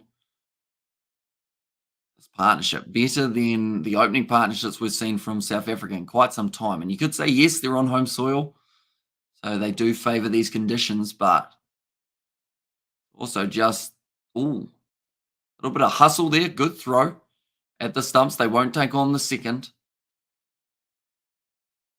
Good running between the wickets from the Proteas. I like the player's name, Hemi. So Kilikiki. Kilikiki. Is that how you say it? Am I not putting enough E's in there, maybe? A-E-I-O-U. Snooze. E. So, E. But with two E's, normally it goes from E to E, doesn't it? So, Kilikiki. Kilikiki. I feel like my tongue doesn't like doing that. I think I've trained my brain too much to say Afrikaans and Spanish names and all sorts, French names. It's like now, anytime that I say a Q in like the normal sentence, I say it now with a because I've been saying too much of like the Afrikaans names. And like even there, you heard the tongue roll. Like sometimes when I'm just talking normally, I accidentally have a little tongue roll sneak in there as well. Off the outside edge, goes through the slip cord and along the ground, and that will be another 4 runs. Elgar now moves up to 42. Hitting very well ever since losing the captaincy, and that seems to be the trend. Kane Williamson did the same. Joe Root, nice. I wouldn't have a clue how to pronounce. And my Mrs. Nom Fundo gives me a lot of about how bad my Zulu is, says Gareth. Mm, Just trying to think of what language I know more than two sentences is. I don't think there's too many other than New Zealand, or sorry, English. But like Afrikaans, I know Yao Leka Ding and Bayadanki. They're my only two. In Spanish, I know Hola, como você está, and also Bienvenido de nuevo al canal de Kiwi Lads. That's all. Uh, French, I know Bonjour, je m'appelle Hamish. That's all. Like, no, we are, even Maori, I know two sentences. Ka kite koe i tera wiki and homa e rimo katahi tonu kata kata. Nothing else, though. Back in my lab, duty over. I think that I caught your question about age. Salim is 16. 2 more years of school for him, says Joss Pipe there. So you're like teaching tough chemistry as well, Joss, not like the easy stuff. I feel like that's very impressive. 74 balls faced. Jason Holder pitches it up, worked away to leg side.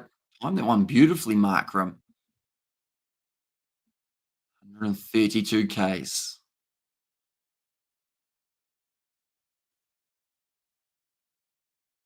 Looking through at the rest of these better options. You got Bavuma, Peterson, Larson. Also, a couple guys on debut, the likes of Dezorzi and also Muthusami, Janssen, Rabada, Nokia, and Kwitsia. So then you get down into the regular tail. Pitched up, nicely played again by Dean Elgar. Hopefully, we do get to see him get his 50 before the end of the first session, which we should. He has still got another 29 or 30 minutes or so to be able to do so. I have a feeling that the Windies may pay for that drop catch when Elgar was on 10, definitely. And to a certain extent, you'd say they almost already have. Like any early excitement and hope that the West Indies had relied on that catch being taken. Because, yeah, if Elgar had gone out then, could have happened. We could have seen South Africa sitting 3 or 4 down by now, depending on how the Zorzi went and, some of those other guys. So, massive mistake to make this early on in a test match. And you wonder how much it's going to cost them. Definitely if Elgar goes on to get 150 or something like that. I'm going to get my hair bleached next week, says Amelia. So you going bleached to go blonde or bleached to go a different color, Amelia, afterwards? So you got the nose piercing last week. Now going to the bleach for the hair as well. complete mashup, I guess you could say, or mix up of the old Amelia. Alzadi Joseph fielding now at mid on. I'm curious to know what Roston Chase does as well with the ball in hand throughout this matchup. They've also got the option of Muthusami for South Africa later on in the test match. I think he might be able to get it to spin just a little bit. He's actually left arm leg spin. Oh, wait, you don't know any other languages? Not more than those couple of sentences that I said, which is kind of disappointing in a way because of how many sentences or how many names I can say of certain regions and countries. It's just, yeah, in terms of other languages, we didn't really get that opportunity at our schools, I don't think. Like in primary school, the only language we were able to learn was German because one of our teachers was from Switzerland. That was the only language we had the opportunity to learn. And then in high school, I believe the only language you had the opportunity to learn was Maori. And then at one point, they brought in French for like half a year. Other than that, no other languages. So if you wanted to do it, you had to do it outside of school, kind of with yourself type thing. And but the pink will be temporary, says Amelia. You might be able to match it with the Melbourne Rebels, go with the pink and the blue. Into their 20th over, 75 for none. Getting through the overs quite well at the moment, the West Indies, even though they haven't been successful in picking up a wicket. See, they're a cricket team actually gone down wearing their gear as well. So the schools, that's one thing that I feel like they do right in South Africa is they allow all the school students to go down and watch the games of cricket. And although I feel like those guys are actually a little bit older, they're actually more maybe university age, maybe, unless they're late in their schooling years. A lot of people watching on. I don't know if I caught it last time you said. I heard you got a good arm speedster, says the snooze. Heard you got a good arm speedster. Wait, me? Me personally, the snooze. Like me throwing, yes? Because no. No, me arm's shocking. I actually underarm it back in. Although I'm getting better at me overarms. It's just because I didn't use my shoulder for like 7 years. The first time I did that, like buggered it. So now it's like I go like that up until recently when I messed it up because I tried to throw it back to the bowler and it got stuck in my hand and went the other way. And then that was the moment that I was like, right, I need to try and make a change here. Even if it's a terrible throw and goes half the distance, it's still better than throwing it backwards. Blue as soon, Amelia. I was going to say, or blue as well, says Amelia there. Yes, says the snooze. Yeah, no, my arm's not good. It's getting better just because I'm slowly warming up those muscles again to get used to throwing. But at the start, she wasn't flash, and the underarm was the way to go. How's it, Hamish? How are you going to celebrate the win? Do you ever sleep? Says John. I'll probably have to sleep at some point, as I think George is coming around relatively early tomorrow morning. So I'm still actually trying to catch up on sleep from the weekend that I missed out. I did actually go for I was awake for about 28 hours. Then I got 5 hours sleep. Then I was awake for another 22 hours. And before that, I think I had been awake for about 15 hours and then got about 8 hours sleep. So I've been awake a lot in recent times. Nice, says the snooze. But my bowling also is slightly getting better. I've been so unlucky though. I've picked up one wicket and it was one of the worst deliveries I think I've ever seen from a spin bowler. What was your second language at school? Uh, I guess Maori, just the 2 sentences. They didn't give us any opportunities to learn second languages. It was just English, really. Like, I don't know what maybe because we're from such a small town in terms of compared to some big areas. So yeah, I like the art. There's this news. Tell you what, she was spinning massive a couple weeks ago. We're actually going to be playing there this week, and it's a semi-final matchup. If I can get it in the right place, it could be very good. But the problem is trying to get it in the right place because in that game a few weeks ago, I'd bowl the ball maybe about this far outside of off stump, and this will sound sorry, that sounded like an edge. It's going to be what was it? Yeah, about this far outside of off stump, and then it would just spin to be a wide, which sounds exaggerated, but it was actually like we got it on camera, but it's from an angle that you just can't really see it. Even the wrong and like off spin for me normally spins maybe about that ish, depending on how much rip I get on the ball. Like on this surface, you give it one of those and it would spin about that much. And they got their blazers on. They did, yeah. The men in the blue and the yellow, I think we're talking about. Our single taken. Oh no, was it the Blazers or the next group? I think had Blazers, didn't they? Do you speak Maori at home in New Zealand, or is it just English with Maori special occasions and or with the older folk?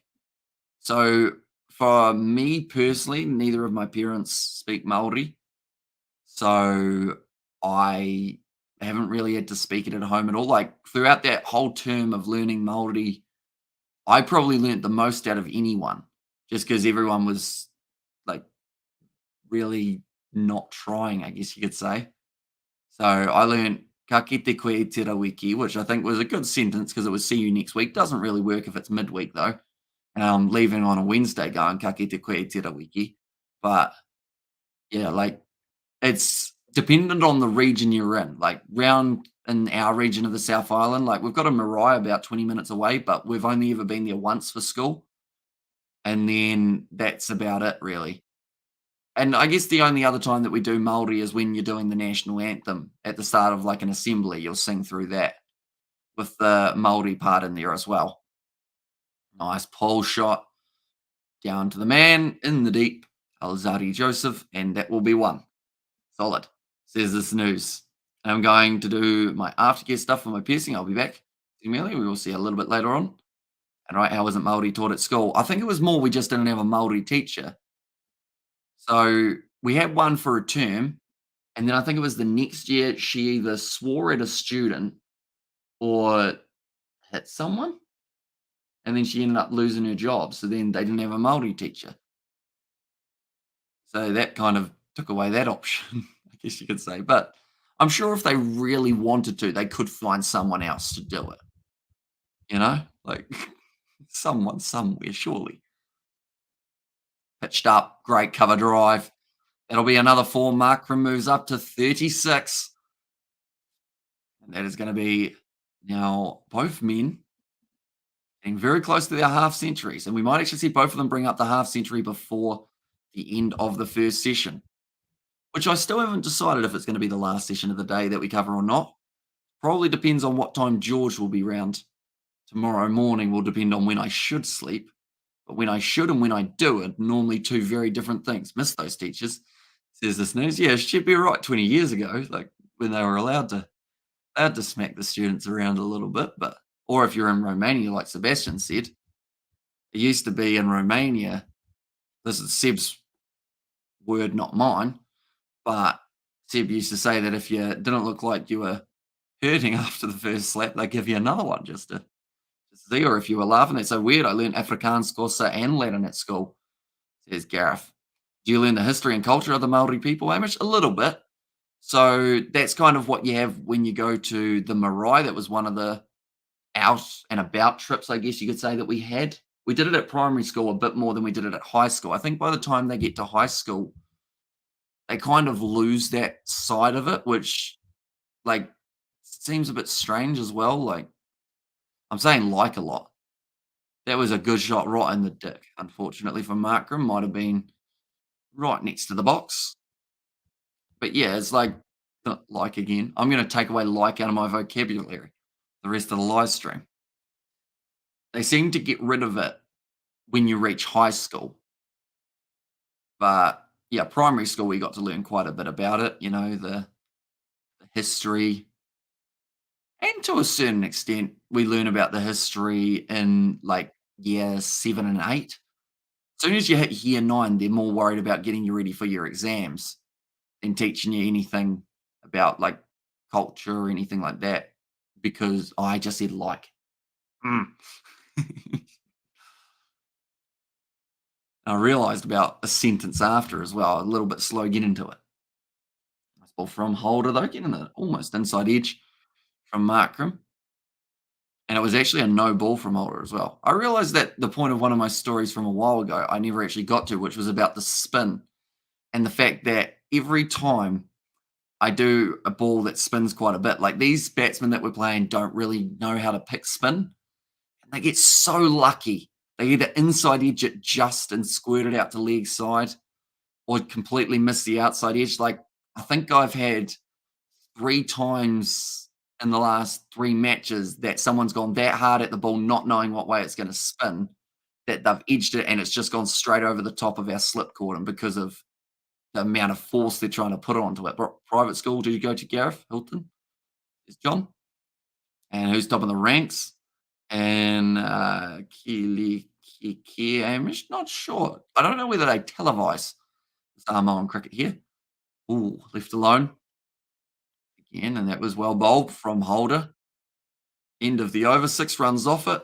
It's gonna be 83 for none. Road Bosch or Rody Bosch? 19 minutes remaining, so we'll probably get through another 5, maybe more than that actually, 5, 6 overs.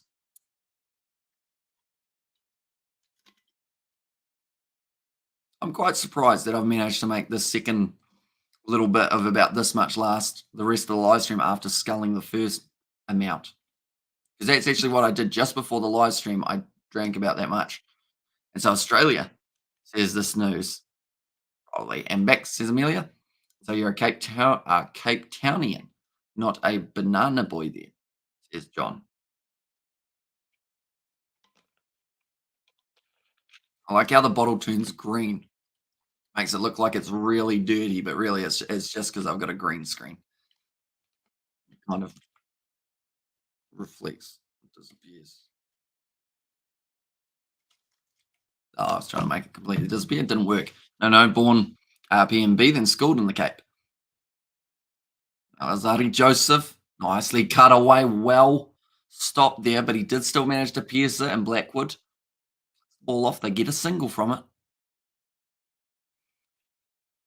And at the moment, West Indies need that wicket. If they could go back and take another chance at that Blackwood catch, I'm sure that they would right now. Nicely done from South Africa, though. There was a yeah, no, yeah, from Dean Elgar. Austin Chase, just the misfield for that delivery.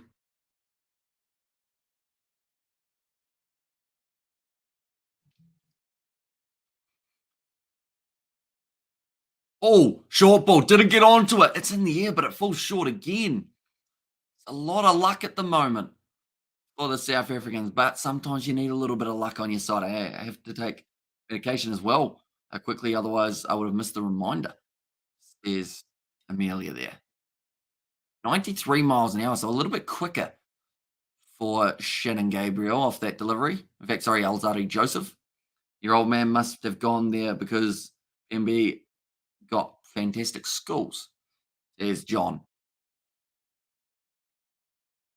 Like they've just said, Markram nowhere near able to time that ball, but it falls safe round the field, almost 100 on the board already for South Africa. In fact, I think they will get to 100 by the time we get to the break. That's off the pants. It's off the pants. That's a brilliant ball. Smile on Dean Elgar's face. He knows that he might have gotten a little bit lucky to miss that one with the bat there. They've just said they heard a little noise. I believe it hit the back of his pants. Oh, no, it hit his shoulder. Up there. I think it was a shoulder anyway. It was a sound. What is that noise? Maybe he hit his pad? We'll have to look at that one on the old Snicko here and see exactly what that noise was, because it was definitely after the ball had passed the bat that we heard the noise. What happens here? There's a noise. Yep, goes past. Goes past. Ultra Edge hears nothing, which is interesting. And Potts was born in Dundee. Also, we have got there, have chosen on the poll Who you got, Hammy, says the snooze. I think South Africa, they were definitely favourites heading into this match. From the way that they've been batting early here, you can kind of understand why as well.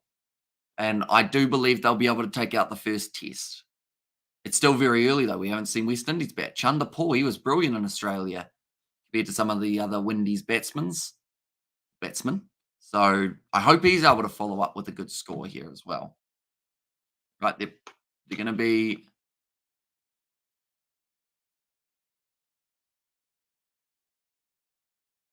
There's a weird clicking noise every time the ball goes past at the moment. Has someone accidentally stood on like the microphone pack or something? Okay, it didn't happen that time because that was a brilliant shot from Markram, catching up with the ball, flicking it round his side, and that will be 4 runs. So the batting is leading the bowls, says the snooze. Yeah, the bowling at the moment, they've been lacking a little bit. My mum was born in York, grew up in Zambia, and met my dad in KZN.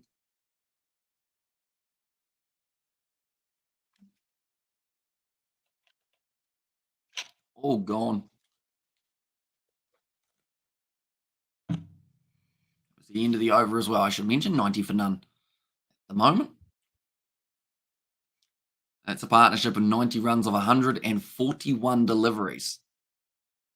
Very good start to the match for the South Africans. They just need to make sure that they continue like this. They're scoring at a very good rate, which is something in Australia they were struggling to do. They were only scoring at about 2.5 and over. This matchup, they've certainly been better than that, scoring at about 3.5, I believe, at the moment.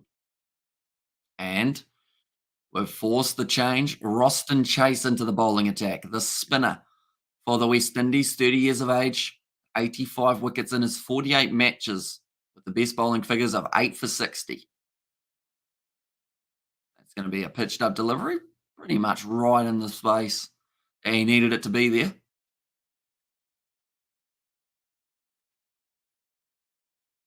5 miles per hour for Roston Chase. A little bit floaty, great drive. Got it through the fielder. It'll go down to Holder for one. Do let me know, everyone. How many runs do you think South Africa will end up with by the end of this test match? Can you tell Brenda I love her, Hammy? Is Brenda with you, the snooze, or is Brenda just somewhere else? Who's Brenda as well? I guess I should ask before for confessing your love for her. I have to find out a bit more of the story of the snooze. Markram sitting on 41. He's closing in on his half century. They've got 12 minutes until the break. Although I would like to think that they'll play an extra like 1 or 2 minutes just because of the stoppage we had at the start for Algar's sight screen fiasco, but I don't think they will. Drag down a little bit. Nicely fielded in close by the West Indian at bat pad. Yes. Wait, yes to what? Oh, Brenda's with you. I was confused. Do you have a name other than the snooze? Because surely Brenda doesn't know you as the snooze. Unless that's like your nickname if you are like kind of like sleeping all the time. Once again, to the fielder. It'll be the end of the Roston Chase over. Went by very quickly and 91 for none. This is seriously the best opening partnership South Africa has seen in a long time. Going to buy SJ a beer, says Gareth. Yeah, it's been a good start. And you know what? To a certain extent, you could say that it might be because Dean Algar isn't the captain. She knows. So she knows who the snooze is. So Brenda, the snooze, is a big fan of yourself, I've heard. There's a whole band at the game. I thought they were playing Free Blind Mice, but they're not. Doing their own song. What song is that?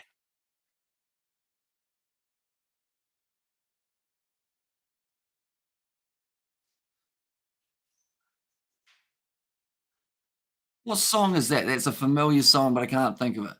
I made that name sometimes, or because something we all need sometimes.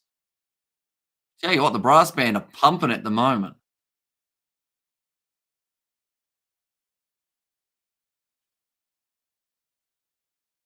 Someone else who's listening to this, do you guys know what song that is? I was never a captain, and that's okay. Says Gareth. 3 runs off his half century, though. Reminding everyone, though, he was dropped on 10. And that was a big mistake from the West Indies because now they're 91 for none. And it's looking like a long day at the office. Big caller, no. 24.2 overs down.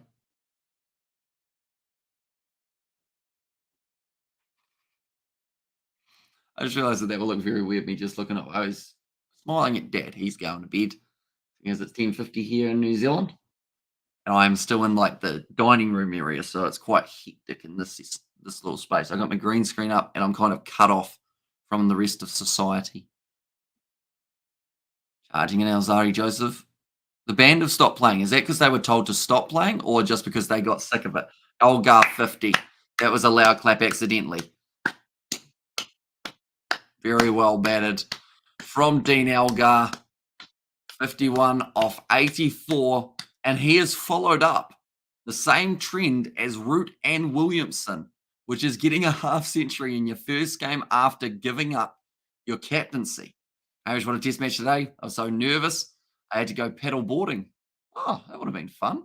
Ended up watching it on my board out in the Waitemata. Hopefully I said that correctly, but welcome in, Tony. What a finish. I had George and Mum with me. Mum was very nervous. George had no idea what was going on. He actually got up because his ass was sore. So he got up and went away to the kitchen while like they needed 3 runs to win or something along those lines. But it was a great finish to the matchup. Hope you enjoyed your paddle boarding, I should say. I've been paddle boarding once. And on the day that we were going, they were like, hey, look out for jellyfish because they might be in the water and they might sting you. That was fun. It was the one day that the jellyfish were apparently out. And Bavuma is a good captain of have Maharaj as mine. Timber's got a seriously good cricket mind, says Gareth there. Hazari Joseph charges in. I know I've said this a lot recently, Tony, but what are you up to during the tea break or the lunch break, indeed, which is in 8 minutes' time? I'm going to be trying to name all 50 US states, I believe. Something that I'm going to try and do. Haven't worked out whether I'm doing the second session of this test match yet. I'm kind of just playing it by ear as we go. But yeah, if you're keen for a bit of a quiz and a bit of a banter session, you know where to find me. We're just seeing there one match for Desorzi. He didn't have to bat apparently in his game. Pitched up solid. That didn't sound like it was that great on the bat though for Markram. Kind of sounded like a bat shatterer. End of the over. It'll be 96 for none. Africa already 25 overs played, and they're looking very strong. I have to say, whole different looking lineup than what they had in Australia. To a certain extent, my man, you want to banter, Tony? Says the snooze. Yeah, Tony, you want to banter? Although it is a school night, isn't it? Let's see who you got, says the snooze. 96 for none at the moment. 3 extras. All no balls from the West Indies. Sander Sawsey, he's had his batting pads on for a long time, just waiting. Either see a teammate go out, get thrown out there into the deep end early, or to see this partnership start to build up, which they have been able to do very nicely at the moment. Roston Chase will continue bowling. That's going to be a dot ball, well fielded by Chase. 87 Ks or 54 miles per hour. But actually only go for the 1 run. I don't think Tony would, says Gareth. Tony might have fallen asleep. Maybe. Unless he went to check out that reaction at the end of the New Zealand versus England live stream, perhaps. Could have been the case. Chase now, once again, outside of off stump. Doesn't want to play it, that one, Elgar. Doesn't really need to. Your quizzes make me feel foolish. To be fair, it doesn't take much to do that. So, champion, got to head to the land of nod. No worries at all, Tony. It is all good. Yeah. I'm sure we will see you at some stage throughout the weekend, either on a Super Rugby or on a random hour of the night live stream at some point. And we might even have the same scenario of a George, Tony, Tim, and me scenario happening at some point in the weekend. Who knows? Maybe we even have a Tony, Mark, and Hamish again. I think last weekend was the week of collaborations for us, and also the week of poor Wi-Fi. Well played off the back for Markram. Did do a little bit of a shuffle thing, making him look a bit silly, but got on behind it in the end. GG's Tony. And what has been happening? The snooze is innocent GTR fan. Well, he's found Brenda and he loves her. That's what he told me. Brenda, a nice lady, the snooze. She's not holding you hostage to say that you love her, is she? Although I don't know why she'd make me say it. If that was the case. That'd be a bit weird, wouldn't it? 97 for none. Another good over from Chase, only going for the one run.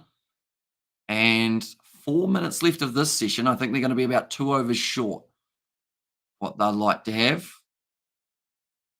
A little bit short to Aidan Markram there. It was good fun to check out us hosting your channel. Not quite. Pretty much today, I woke up, straight away jumped into New Zealand versus England test match, and then straight after that, George and I headed up to Timaru to get him a George Foreman and another toasty machine. But after this live stream, I have a look. I mean, she's a 17-year-old. She's a 17-year loyal brother. Trust me. How old are you, the snooze? Because depending on how you answer, this might be kind of concerning. Wait, how late is it in New Zealand? It's currently 10:57 p.m. But remembering as well, probably sleep deprived from the weekend, I would think, is our Tony. He watched the Six Nations. He was with us for that middle of the night lineup or the join up of the two channels, wasn't it? On one of them. So yeah, it'll be a sleepy boy, I would be thinking. 83 miles per hour for Holder. Some good pace on that.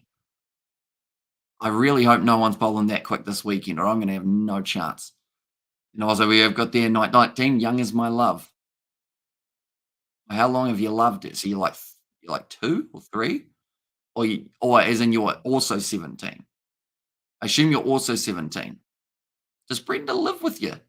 The snooze. I have so many questions. Algar currently on strike. Almost a 100-run partnership. Has been good going, or going great, Nissan, says the snooze. And good night, mate. Cheers, Gareth. The fact that they've still got Keegan Peterson to come as well is very handy. South Africans, Amber Vuma. Klaassen, he's been one of the better batsmen for him over recent times in terms of the overall average that he's able to create. I think he had the highest in Australia. Where's Kevin? Says George. Sadly, Kevin has not returned yet. Maybe he is still celebrating that big win, or she is still celebrating the big win, I should say. George, we're looking good for the trip tomorrow if you're not working. Get a frisbee. What else did I mention? I mentioned something earlier on about our trip, other than the George Foreman, though, I think. No, I live with her, says the snooze. Do you live with like your parents as well, the snooze, or so if you're you are 17, aren't you? George, you've just made me piss myself. George has that effect on people.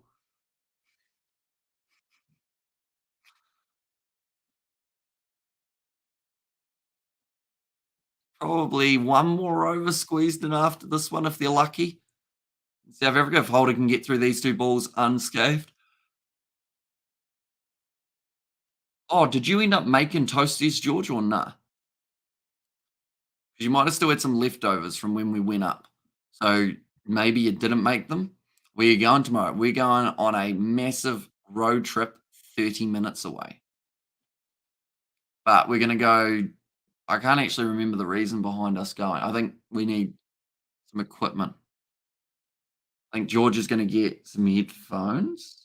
I'm going to get probably another SD card because I don't have enough of them. I've got about 6 currently, or in fact, I'll probably end up getting a hard drive rather than an SD card, right? Can they run through for one more over? I think they'll be all right. Yep. Arias Erasmus passes off the hat. 17 years young. So Do you live with your parents as well, this news, or do you live by yourself with your girlfriend Brenda? No, Thomas made some. Did he like them? Were they any good? Sorry for so many questions. I just love hearing about things. Still climbing. Says this news. But yeah, I've got a whole heap of these little things. Micro SDs, they're absolutely tiny. Here you go. My fingernail's way too long. But SD card, very handy for GoPros and whatnot. And I have a lot of them. All from Roston Chase. Tell us about your George Foreman grill, says Gareth. Yeah, we want to hear about it. Did he make them on the George Foreman or did you let him use your toasty machine? Because that's brave of you to let him use your toasty machine. Be the drinking chocolate scenario all over again. There was a no ball now from Roston Chase, a spinner. He said it wasn't crispy enough. Tell him to cook it longer. Don't tell him I said that. Thomas is a scary man. He walks like he's just killed someone. Roston Chase. Yeah, he was a little bit over the line. Thomas, I'm sure at some stage will come on the Kiwi Lads podcast when we get it fired up. Not that he'll want to. Make a great guest. Time for Chase. It is a dot ball. But everyone likes my little one because it's unique, says George. Hmm. The, the machine, that is. Did you know it was meant to be called the Hulk Hogan grill, was it? And he didn't want it. Get cancelled, says George. And also got to sleep in that now. Is the snooze.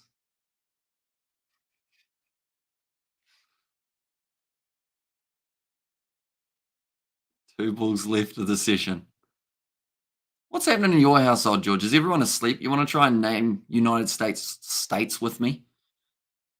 I'll nickname it the Pecker, says George. It's a good nickname for the toasty machine. Although, why the Pecker? Is that because, like, when it's still hot and it seals the edges, you stab a knife through the middle of it so that it, like, lets the air out so it gets cooler quicker? One ball left. South Africa 99 on the board. One run will give them the 100. I'm playing farming sim. Priorities. You've got them in the right place, don't you? It's the end of the session. 99 for none at the end of session number one, ladies and gentlemen. You overthinking, says George. So you must be going to EB Game Store. Not really. I actually buy a lot of my games online now, seeing as I've got the digital Xbox. So I got the Series S rather than X. And that's because my Xbox blew up. There's actually an old clip. Do I still have it saved in my clip section? Oh, I do. So anyone who wants to know why I had to buy a new Xbox, there's this. I'll look quite young in this clip, I've just realized, although I'll probably look kind of similar at the same time. Will you get the remastered series? Yeah, if it comes out on the Xbox and it's all good, yeah, I will. Yeah. Yeah. I was a big fan of GTA Vice. It just lagged really bad, but you guys got the picture. The Pekka, wait. Oh, was that the thing Kevin said? I lost the take. Yeah, like, what was Kevin saying? It was brilliant though, wasn't it? How he said something like, "I don't understand a dick of a thing that I didn't understand a single dick that you just said," or something like that. Kevin's thing was, "That's a good dick." So, Farm Sim's a great time. It is, and to be fair, probably a better time than naming US states. But we'll see how we go. Do we want to do the US state quiz? I feel like it's not really cricket related, is it? And Xbox S as well, says Kiwi Gamer. Currently, they have got 35 minutes until the next session does get underway. I'm not sure if we're covering the next session yet.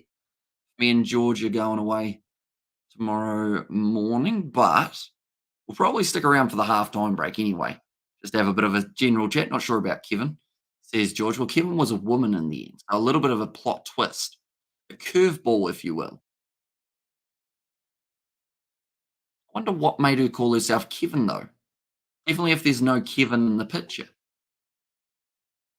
Dean Elgar, 53 for himself, 42 for Aidan Markram. So the best score that Dean Elgar has had since relinquishing his captaincy and actually since last about 10 test matches. that he has taken part in. But I'll mention it again. They dropped him on 10, and that could have been a massive, massive wicket to be able to get for themselves. But they did just let the opportunity pass through their fingers, which I'm sure they were extremely disappointed about. We've seen some nice batting, though, from Elgar. To be fair, other than that drop, he's been looking pretty solid. Doing some nice cover drives, working it around on that offside more. Also, that leg side flick shot. It's actually been working for both batsmen, Markram and Elgar. I'm going to bed, says George. Righty. Righty. Sounds good. Yeah, I'll message you tomorrow when I wake up and we'll work out what we're actually going to Timaru for. Seeing as we haven't really got the layout yet, but we'll see what's happening in the world of Timmers at lunch. This one, South Africa, we haven't really seen too much of the lineup at all. Still have to wait to see Tony de Sorzi on debut, Mavuma, Peterson, Klaassen, also Mafusami on debut, Janssen, Rabada, Nokia, Kutsa, and sleep night, George. Love you, says Gareth. That was wholesome, Gareth. That hit me in the feels. I think I'm still sleep deprived from the weekend. And it's good. I'll start an investigation on Kevin, says George. Yeah, see, that's the thing. Kevin threw a curveball at us because Kevin went from Spanish to speaking sentences in English. And I wonder whether or not he was doing the same, or she was doing the same thing I was doing with the Google Translate, or whether maybe Kevin just tricked us. Whatever it was, Kevin made 9 times the amount of money that they put on their bet. Night, George.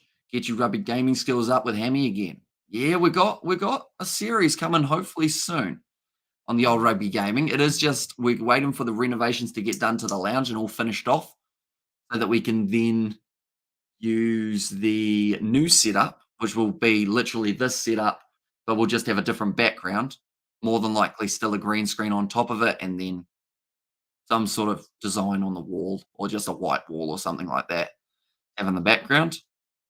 Then we will be able to get straight into some more gaming. WWE 2K23 is out soon. It is. I think I'm going to do what I do every year for WWE 2K games and wait about 6 months.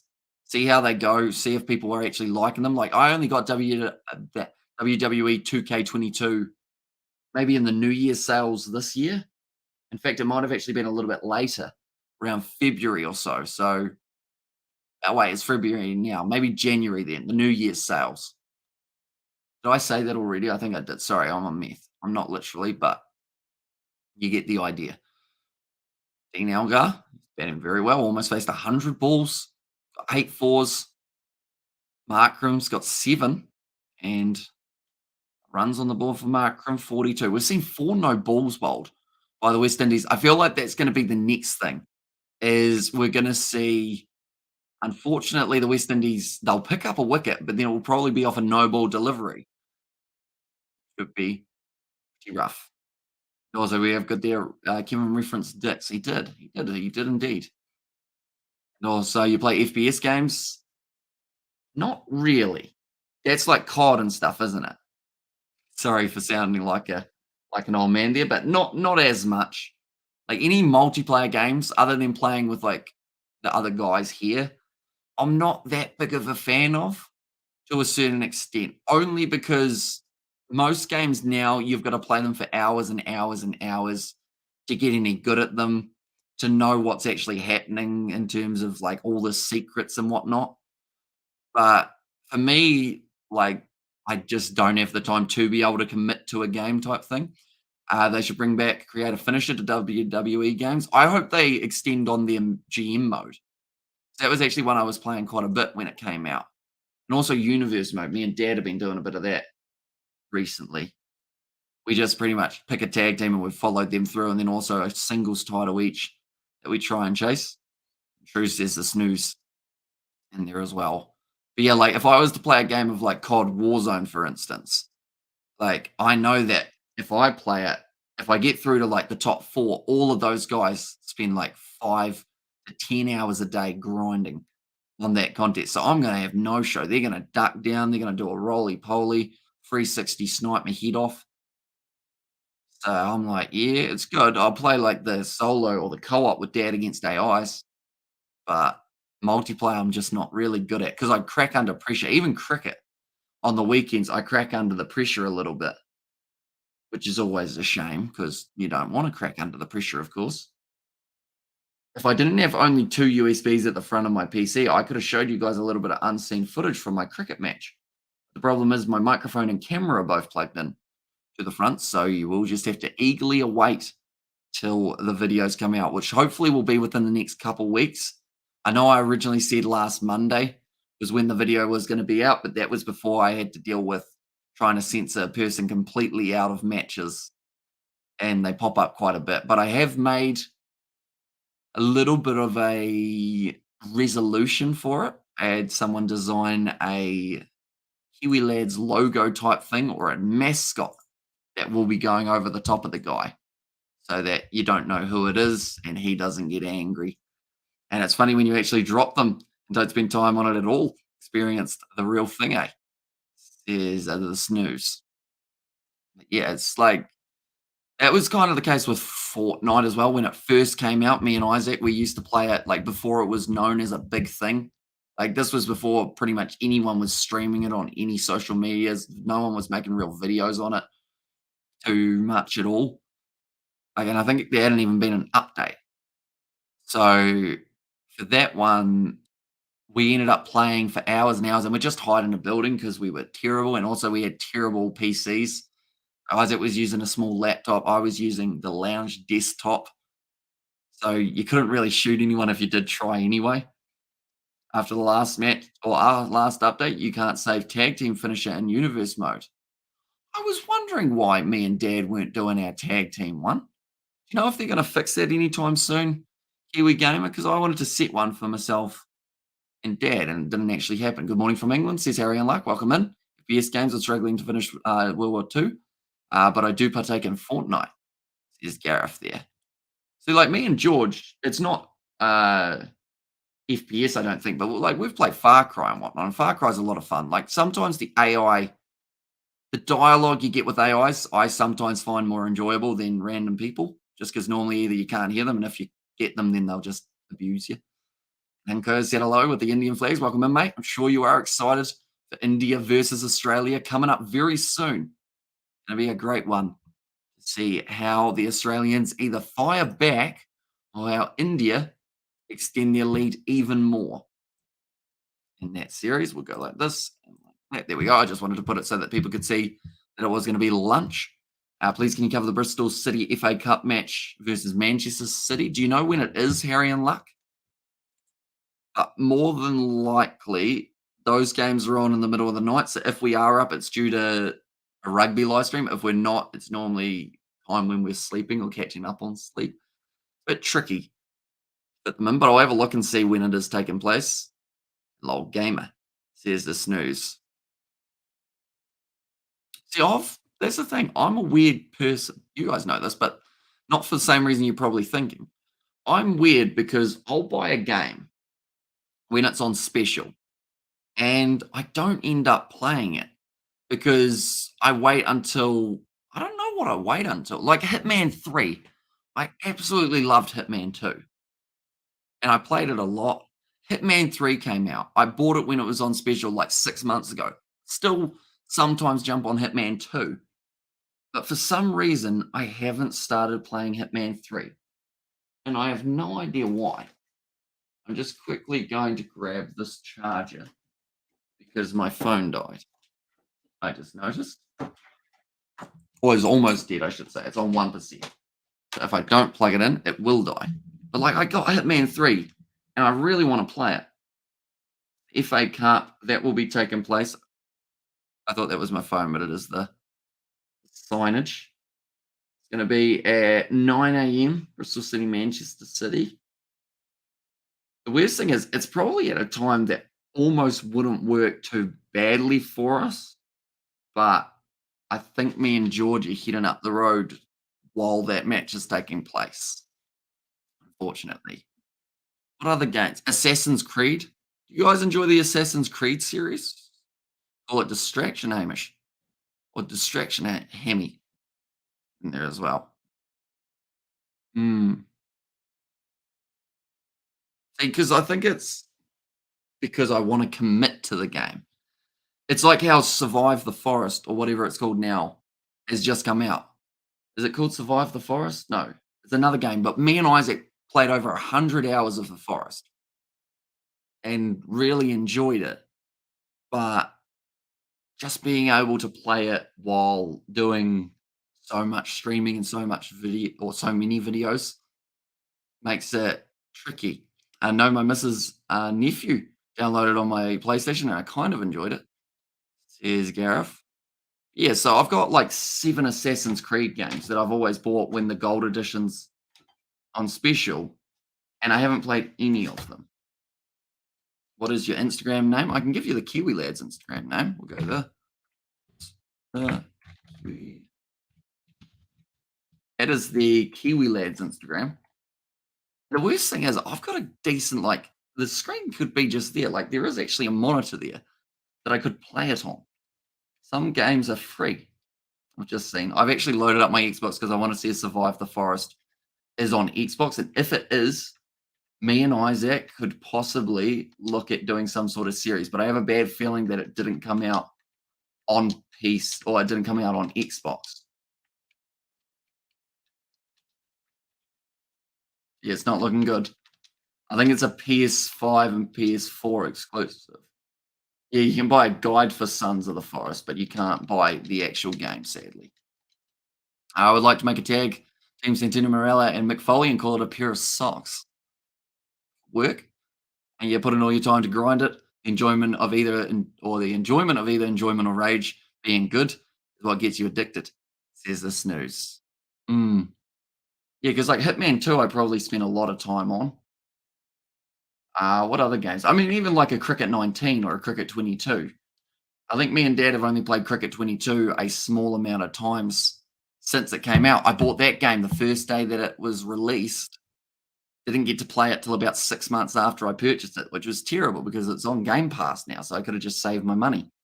When are you covering Premiership Rugby next? Hopefully soon. I know that we haven't had a huge amount of Premiership on the channel recently, but like, yeah, it's still a competition I've been watching highlights of in my spare time, which is not a lot, but we get some watching of it. I still have Don Bradman 14. I still have Cricket 04 from the PlayStation 2. I don't play it, but it's a great game. And that was the first game that I sat down and played. The thing is, I am very grateful because thinking back, playing Cricket 2004, like me and Dad would play it together. And it's now 19. No, we probably played it when I was about 7 and onwards, maybe. When did the PlayStation 2 come out? Maybe a bit older, maybe when I was about 10.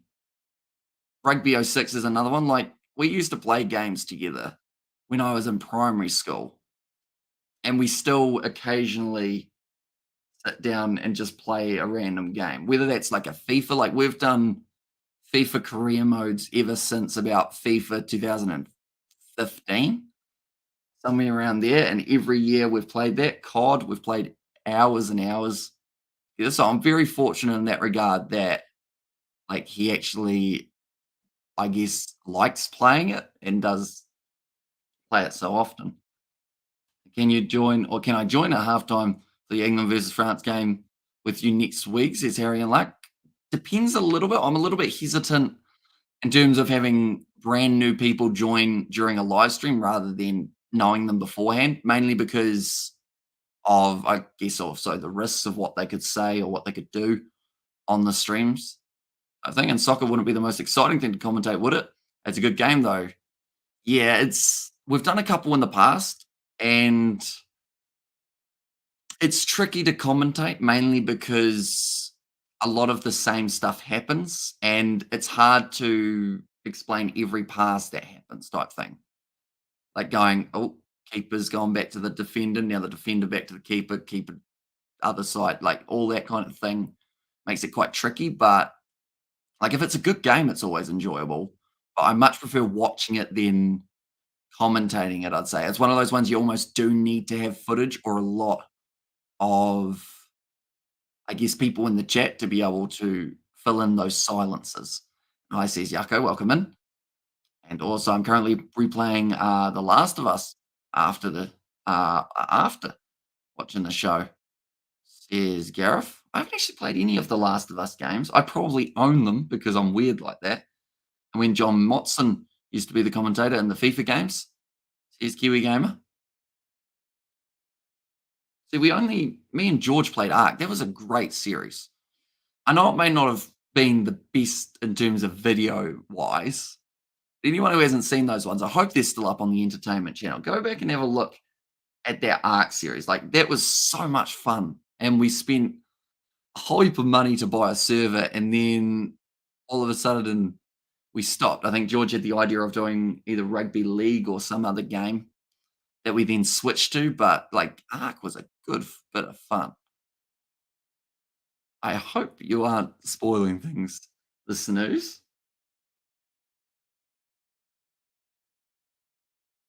Lunch at the moment. And this one, what is the time in New Zealand right now? It's currently 11:20 p.m. So I don't know. We've filled in 20 minutes during this lunch break pretty quickly, pretty easily, which I'm kind of surprised about. I'm not too sure how much of the second session we're going to be covering. If we are covering the second session, it's just I haven't run out of things to talk about yet during the break. Has made it quite easy. And a winky face from the snooze. Or is he trolling? Might be trolling you a bit. We'll go like that. Me and Dad, 7 Days to Die was actually a game we played a lot of together on Xbox, but unfortunately they had that glitch how every once in a while your whole save game would disappear. So we put hours and hours into it, and then they just wiped our world, and we couldn't really do anything about it. Now I'm just looking through all of my games, looking at ones that we've played in the past. Like FIFAs, we've played a lot of them. Farming Simulator, even to a certain extent, we've done a little bit on, because once that other Xbox, I did get it fixed, so we were able to play multiplayer with the two of us. That's about it in those games. Minecraft, he was never a Minecraft man. NHL, even we've played a little bit of in the past. And other than that, not really too many others. But now we're playing a bit of WWE. It's been quite a lot of fun. Speaking of fun, South Africa, 99 runs. When I bought my first PS4, Amy, guy at the EB game store recommended it. Wait, so he recommended The Last of Us, or he recommended one of those ones that I listed? Oh, The Last of Us.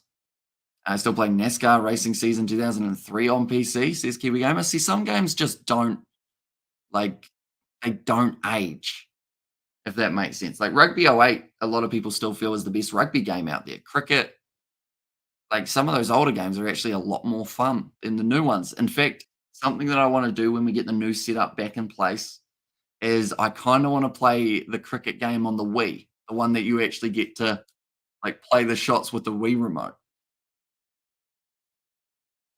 It's nice to see all the kids out on the field during the lunch break, getting to run around where their future idols, or where their idols are now, but where they could maybe in the future find themselves playing. I think South Africa here are in for a big total. That first section, 99 runs. I have no idea, Gareth. I just said like games, says the snooze. Right. Mhm. Yeah, like certain games are just better with more than one person, aren't they? I find, but it's just hard to find games that more than one person enjoy.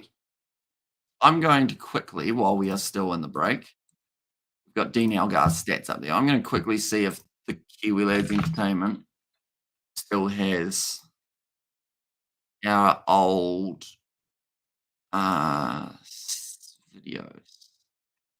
And when will the Christmas vlog return? They're supposed to be weekly, says Harry and Lark. The thing that stopped the weekly vlogs was the fact that my hard drive, they had all of our footage on it from that Christmas week and the next week after when we went to Wanaka.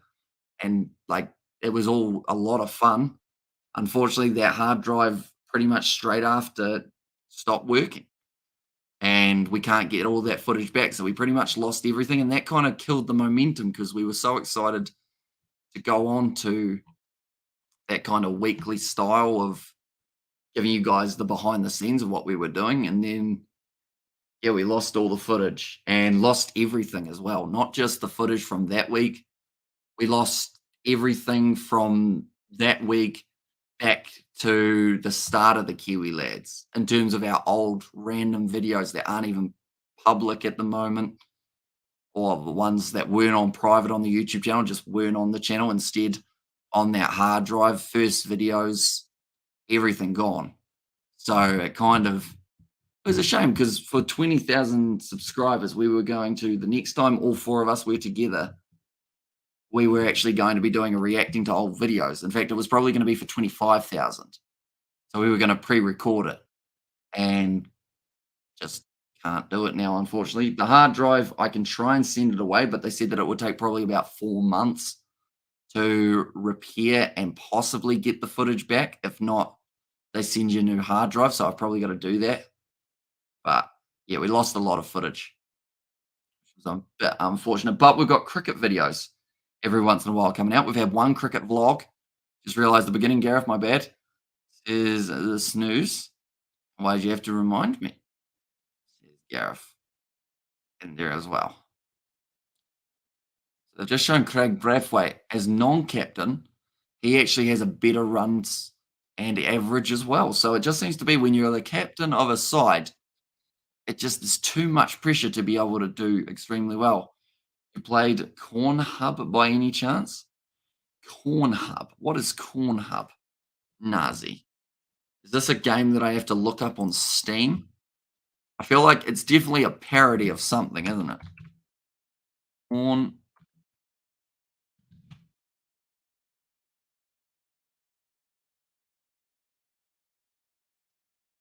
Did you mean Card Hub? Is it on is it on Steam or is it not an actual game, Nazi? Tell you what, there are some weird games on Steam though. We were actually considering doing a series of playing weird games, but the problem is we'd have to censor a lot of stuff that happens in the game.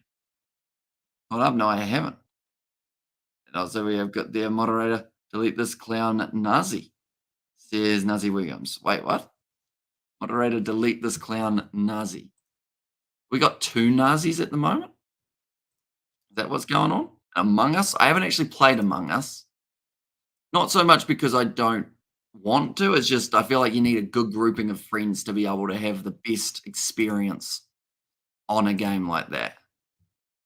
Good with butter, says Nazi Williams.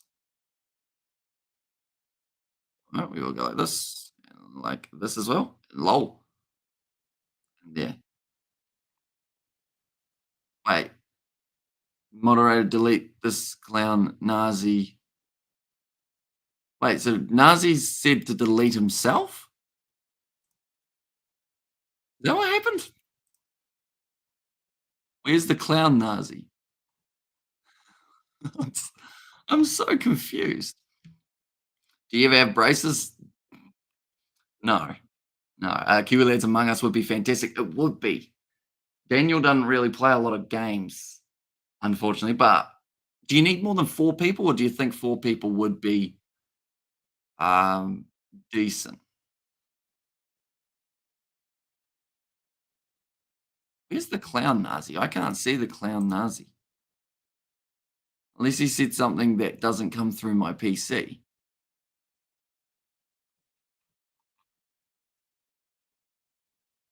I'm confused. Anyone who is new, be sure to leave a like and subscribe. I see we're sitting on 28. If you haven't, be sure to hit that like button. Let's see if we can get to 30. As we are only just the 2 away. But yeah, there are a few games that we'd like to play with all 4 of us. There's actually games that we've recorded in the past that were on that hard drive. I think we've played Gang Beasts with 4 of us. Question, how do you become mod? Says Harry and like. Normally it is the ones who have been on the channel for a very long time that we do end up having as the moderators. But at the moment we have got plenty who are all able to handle the situation, I guess you could say, as it currently sits. But yeah, it's normally the ones we've been on the channel for a while that we do end up looking to as a moderating option.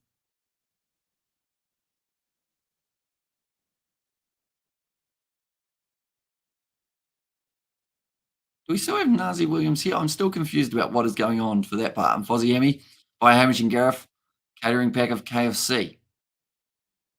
This is Nazi Williams.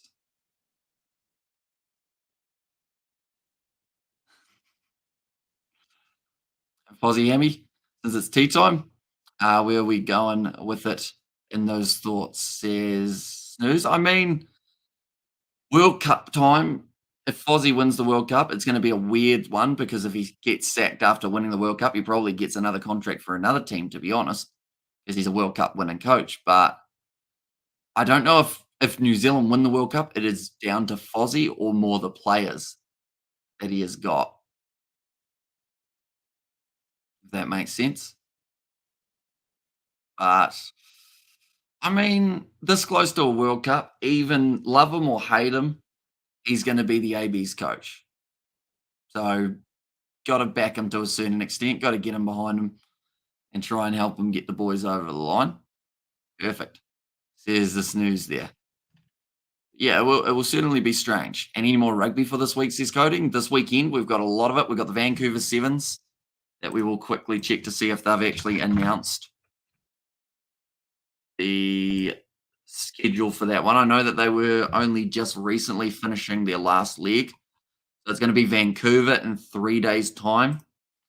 Fixtures and results. Oh, it is announced. Okay, so it's going to be starting at 8:30 a.m. our time on Friday, the 3rd of March. That's not what I wanted to hear. Oh, no, it's good. It's good because it's actually Saturday our time. So that works well. We'll take that. What big games are we gonna have to miss? Oh, we're gonna miss Samoa, USA due to cricket. We're gonna miss okay, that's not terrible. We're not gonna miss every game due to the cricket, but we're gonna miss some. Some overlap with Super Rugby as well. So there is Vancouver Sevens on Friday, Saturday, Sunday. Or sorry, Saturday, Sunday, Monday, New Zealand time. Also Super Rugby. Six Nations are not taking place this weekend, but the URC is back. Thoughts on Satyrs and the Landers? Struggling a little bit at the start of the season, but should be better by the time that they get back out there for their next one. You might take the piss dry joke, says Nuzzy Williams. You had me very confused, Nuzzy. Like, because my brain was ticking over so quickly.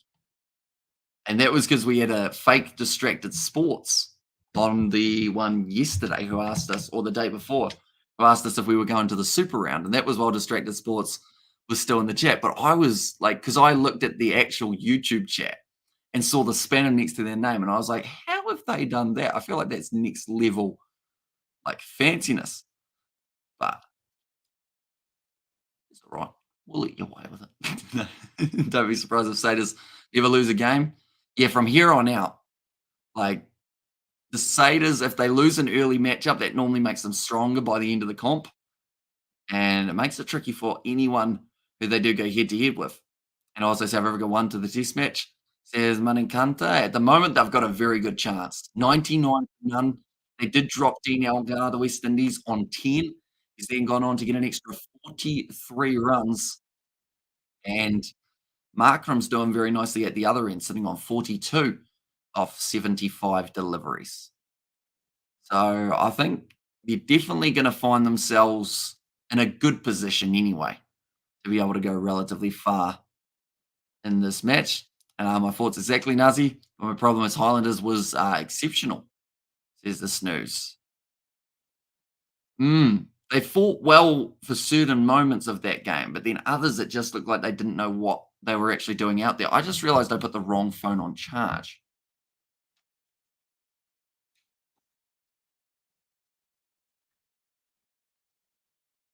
There we go. That is better. That phone needed the charge. Now, some might be confused about me saying I have two phones, but this is my actual phone. It's half broken. The screen's got like a big glitch on it.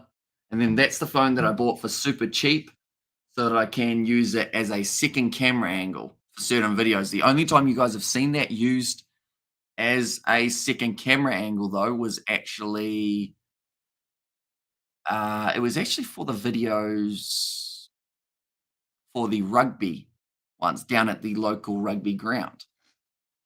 For anyone who remembers those ones, some of you guys may not have seen those.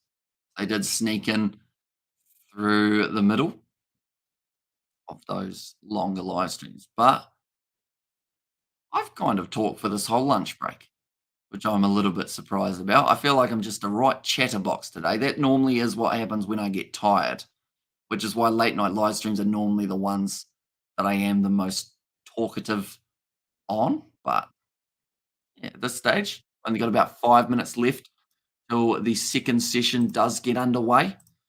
I want to say we're probably going to only cover until Markram gets his half century because I feel like seeing as we've watched the first 42, I think we better watch him finish off. So probably around 12 p.m. New Zealand time will be when we're cutting off. I would have liked to go longer, but yeah, early morning start tomorrow with George. Plus, I'm still down from the weekend in terms of my hours of sleep, so I should probably catch up a little bit. But we will be back for, I believe, tomorrow night, or to ring yourself to ask if you're home, says Kiwi Gamer. Exactly.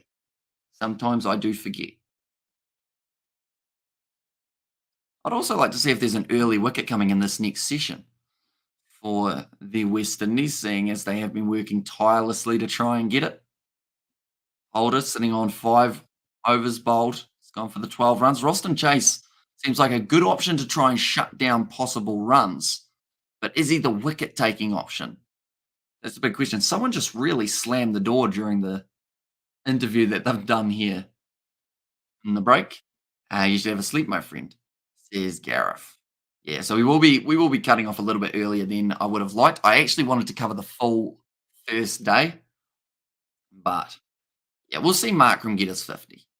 I feel like I'm still chatting way too much to go to sleep anyway. I feel like I'm quite wide awake at the moment. Just talking with Ian Bishop at the moment. 4% chance that the West Indies win this match, though. That's quite low. Very low, in fact, and 13% chance of a draw. So I'd love to see how much South Africa get by the end of today. If they manage about 300, maybe a little bit less, about 280, I think by the end of the second day, we will certainly see the West Indies at least batting for some of it. Right, break first in session 2. We're only a couple minutes away, ladies and gentlemen, from the next session of this West Indies versus South Africa getting underway. I'm hearing a lot of noises. Is that my Discord? I don't think it is. No, it's not.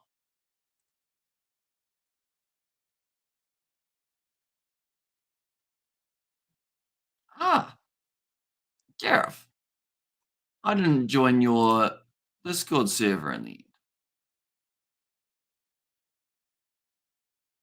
Wait, did I click on the right one? Oh, no, that was the link to the other one. I was linked to Aviva Dirt League. Would you be able to send me that link to your Discord, Gareth? Because I know that, yeah, Sebastian asked me a while ago, and I didn't end up ever getting an invite in terms of a link to Boogeyman. There's Nuzzy Williams. Yeah, it keeps on making noises. I keep hearing either the ping, but the thing is, I'm on Do Not Disturb, so I don't think it was that. So, but yeah, if you are still here, Gareth. Oh, no, it might have been on the Kiwi Lads one, actually. Oh, yeah.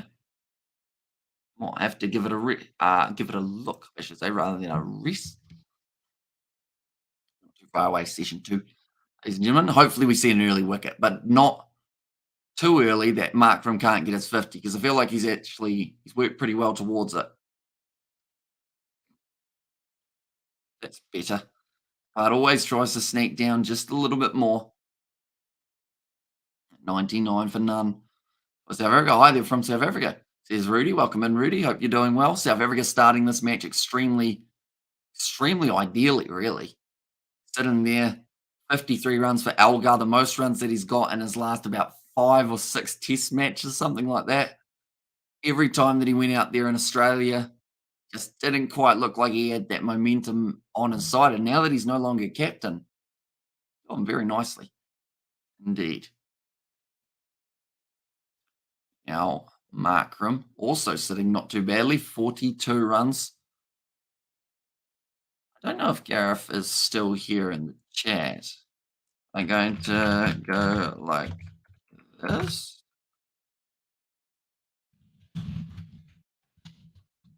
Go. Did you make mum and dad to stream the World Cup too, Hammy? No hard feelings. Says this news. We talking the Rugby World Cup or a different one? But I don't think they'll be too keen to do the Rugby World Cup games, seeing as they are throughout the middle of the night. But mum actually joined us on a cricket live stream earlier in the day. And the live stream on it was the England versus Wales game. We actually had Rugby Itch on the channel. He did about a 30-minute increment because it was a bit too early in the morning for mum and dad to be able to do. So it was a Sunday morning at about 6:50 a.m. and they both had stuff on later on in the day. So when they're available, I'll definitely try and get them on. The setup that we've got currently here doesn't work with it, but when I move the laptop over there, it's absolutely fine. Yeah, it's just finding the time zone that it does end up working well. I think we're up to about the second last ad, I would say. And then we're going to be good to go.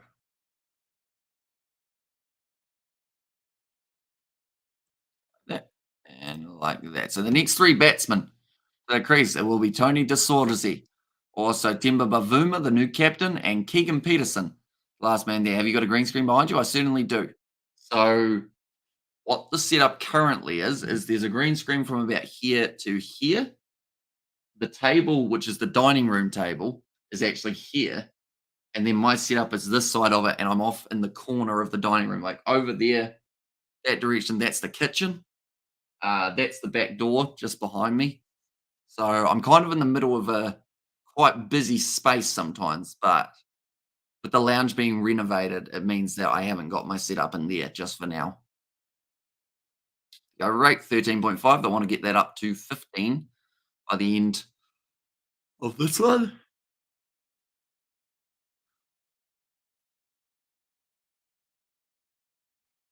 Right. 15 boundaries they've set for that first session. So there's a little bit of a breeze in South Africa for now, but like I mentioned, we're going to be watching Aidan Markram get his 50 or get dismissed before 50. Unfortunately, those are the two options at the moment, and we will be heading off at about 12 p.m., which is in about 17 minutes' time or so. Or we do head off. The best economy so far has been Roston Chase, followed by Mayers, who did get 4 overs bowled, 7 runs. Actually could have had that wicket. Now Markram facing off with Jason Holder. Great first ball, and man, that was close to the off stump. I don't know how much that missed the stumps by, but Markram might have been regretting that one for half a second, waiting for that death rattle. I guess with Holder, that extra bit of height. Oh, that's close. That is extremely close. Oh, we're going to get to see it from the behind angle. Okay, it went over the stumps by about this much. A very tight leave, as they call it.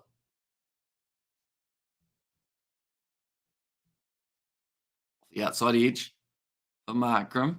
Holder at the moment, finding the right regions of the pitch.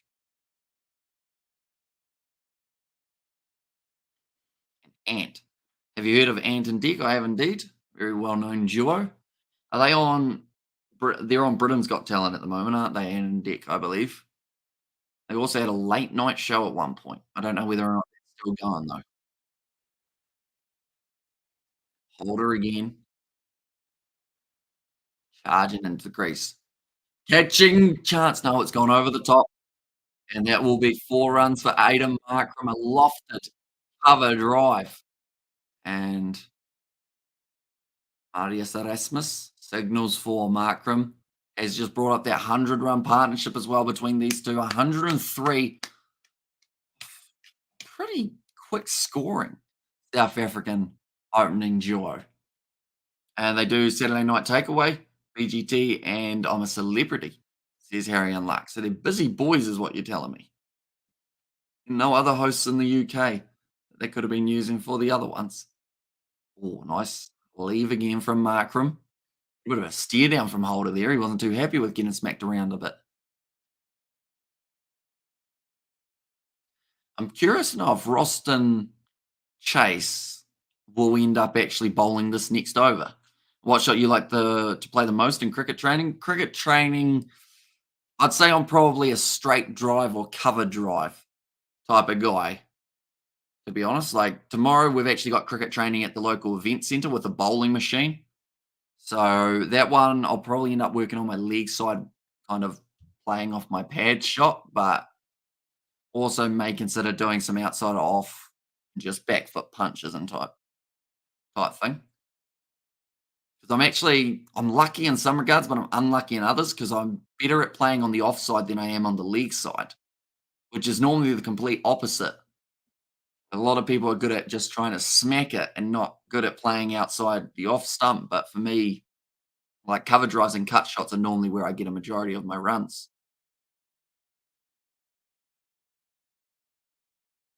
Algar on strike, final ball of the over. Markram has moved up to 47. Oh, great drive again. Goes straight to the man at short cover. Into the over. It is 104 for none. It's like a great betting surface at the moment. The brass band are back. And they've just cut to an air break. They do need to advertise some beer, apparently. South Africa winning the toss, choosing to bat. The comment that we heard from the West Indies was they would have batted as well. So both sides looking at this pitch going, yeah, it looks pretty good. And we want to be bowling last on the surface. And that brings your spinner into play for South Africa. It's actually going to be the young man, Muthuzami. He hasn't had any opportunities in the past for the South Africans. It's not the only debutant, though. I'm also a league side player. Hardly plays on the offside, says coding there. So, yeah, for me, like cover drive, cut shot, and straight drive, they're my shots pretty much. But league side, I don't really have one. I kind of got the on drive, but I don't have that hoik to mid wicket that a lot of players do have. Like, if it's short enough, I've got a bit of a pull shot, but oh, that was right in the box, I think, of Markram, or it might have just missed, in fact. Might have gotten a little bit lucky. Gabriel back into the bowling. For 19 runs of his first 3 overs. They've just said in the last 34 innings, they've only had 2 partnerships higher than this one, the South Africans. Just shows how well they are currently playing, these two. And sure, they absolutely loving being out at the middle for a bit more time than they were in Australia. Great cut shot. Goes straight to the fielder at backward point, who did have to run round to his right to cover that one.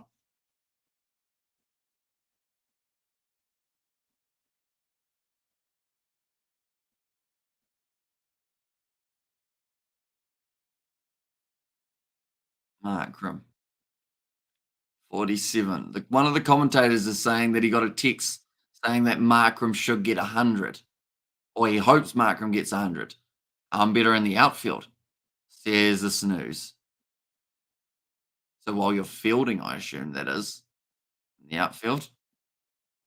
See, I'm terrible in the outfield. Just because I've got a poor arm. It doesn't really go that far. And also my catching's a bit questionable at times just because I haven't done it in so long. Like, and yes, you still keep that hand-eye coordination to a certain extent, but like not doing any catching for like 10 years, you have that muscle memory, but you don't have all of it. So I got to work on the catching a little bit. I'm thinking about doing a few little drills like we used to do back in school and just try and get those reflexes back up a little bit more. A bit quicker wouldn't be a bad thing. And of course, with that, you've also got to get fitter alongside it.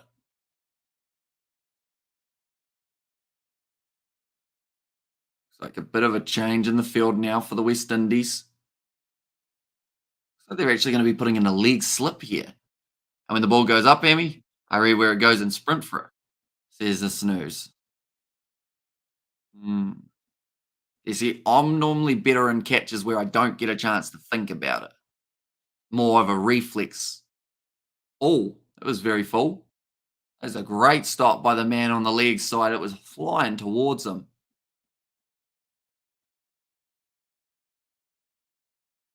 I just said the Blackwood probably didn't expect to get a big full toss down the leg side towards them for the first ball.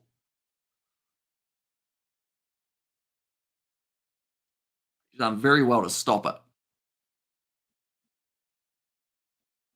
Just shows how deep the slips are for the Shannon Gabriel bowling. He's getting some good speed, 145 plus, a couple times in this innings, and often averaging around that 143 or so. That's very nice, says the snooze. Oh, well bowled again. That's gone through the fielder.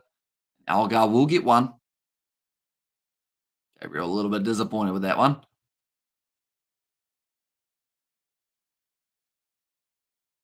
Oh, it was a no ball again. This is hurting West Indies. As soon as they get a wicket, I just have that bad gut feeling that it's going to be a no ball. And they're going to end up relieving that pressure again. Currently 106. Blackwood will be sitting there slightly trying to hide, seeing as he was the man who dropped the catch. He's going to have to get a lot of runs when he is batting, that is for sure. Now Markram. I've just said more than 2 years without a 50. I think they've just mentioned. Right. He's on strike now. Short ball ducks underneath it. Besides, it's not the one to take on, seeing as they did have the man deep on the leg side. They've got an easy single on that leg side if he does want it, though, but I don't believe they'll be gifting him that one. They've dropped the man back. That's actually going to be a deep point now. So 1 ball left. Looks like they're almost gifting Markram a single if he wants it, but that is if he's willing to play a cross bat shot rather than in the full face behind it.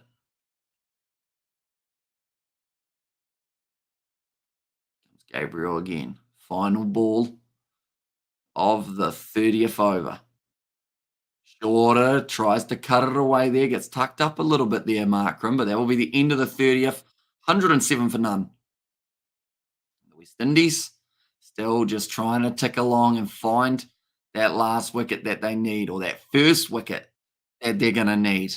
They need it soon, though, or else then these two might be able to get around that 200, if not higher, partnership. They're just showing Mayer's chance when he was bowling, Blackwood dropping it in the slips. And it has now created a 107-run partnership between these opening two for the Proteas. They have been playing some very nice shots, though. Like they've just said, an un-Algar-like innings because he's had a little bit of fortune. In Australia, any chance, he was unfortunately getting dismissed. And they actually found a little bit of a trick for Dean Algar, which was bowl it down his leg side, and he was getting his gloves caught on it. They haven't really tried that line too much to him as of yet. Algar facing over 100 balls, 54 runs now. There's Kookaburra.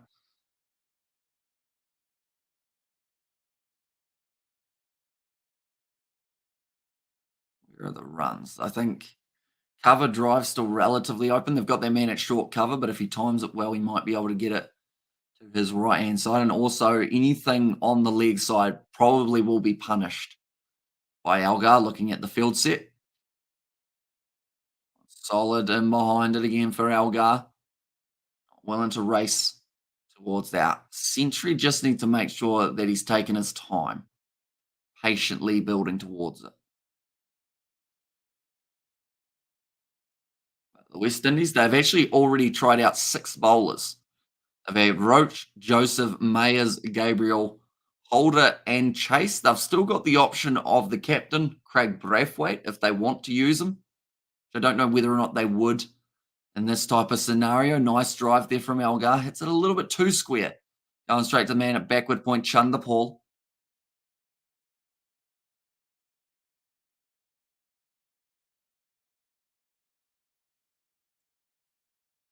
Ryan Lara, West Indies performance mentor. It's not really working at the moment, the mentoring side of things. But of course, if Brian gives them a bit of a chat while they're batting, they're going to be absolutely fine, as he was absolutely brilliant in that regard. The other option, Jimmy Adams, West Indies director of cricket, also getting to watch this game from the ground.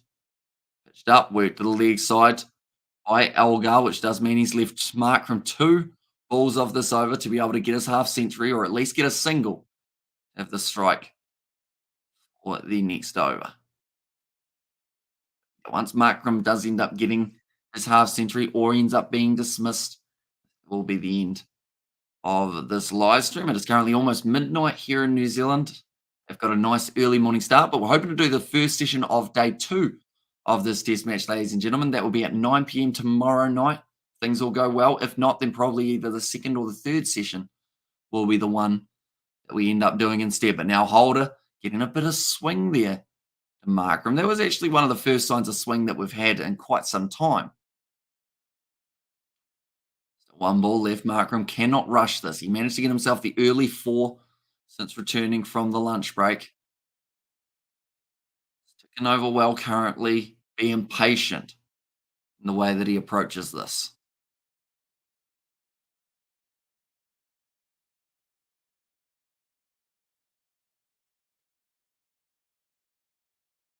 Holder, last ball. Ooh, thought about playing it, but leaves it alone, and that will be the end of the over.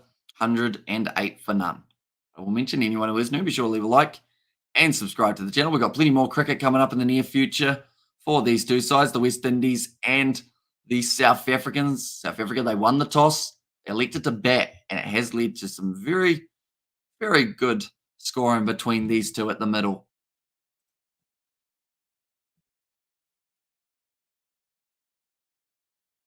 This and this. There we go. Shannon Gabriel back into the attack. He's currently sitting 4 overs bowled, 22 runs. So the best case scenario is to pick up a wicket relatively soon. And if it was the captain, or sorry, the ex-captain Elgar, would be very handy indeed. Oh, that might have been something. It's a little feather of some part of his pants, I believe it was. I said, didn't follow the man or the ball there. I think it was Pad. That's what we'll go with anyway. It looks like Braithwaite's happy enough not to review. Going to quickly go like this. And like this as well. There we go. We are all good. Well pitched up delivery by Gabriel. Yeah, just ended up hitting him on the back of the thigh. Now, I mentioned about that is actually how the Australians managed to dismiss Dean Elgar multiple times throughout that Australia series. Was the one down the leg side, except it was normally the one that was slightly wider that Elgar tried to play at that he would end up getting himself in trouble with. I think Cummins picked him up about 3 or 4 times using that exact same delivery down the leg side. Short ball, ugly bouncer from Gabriel. 1 for the over, 146 Ks. That one whipped down and an Elgar just managed to evade it in the head underneath. Shannon Gabriel still looking like he's fired up, bowling quick. It's great to see, seeing as he had been out for quite a while with an injury. As long as he's not bowling no balls, West Indies, they could be on the verge of getting themselves their first wicket of the game here. Coming around the wicket, a little bit of a change for Gabriel. Mixing it up a bit. They've still got the 2 slips, the gully, the leg slip, and then also the man at that short extra cover and a backward point on the offside. Then the man out deep square leg and a mid wicket to go as well. So straight down the ground's very open, but that's not going to be down the ground. Instead, it's a short ball from Gabriel and nicely glided over the slip cordon from Elgar with the lofted shot. Almost just a dab at the ball as it was sitting up there in the turf. And manages a slightly risky shot, but gets it well over the top of the slip cordon. Perfect from Elgar. It's effective because now the West Indies, do they go with the field change straight away, or do you just sit there and assume he won't play that shot again? But he might, because he timed it extremely well. Dean Elgar, as he now moves up to 59 runs.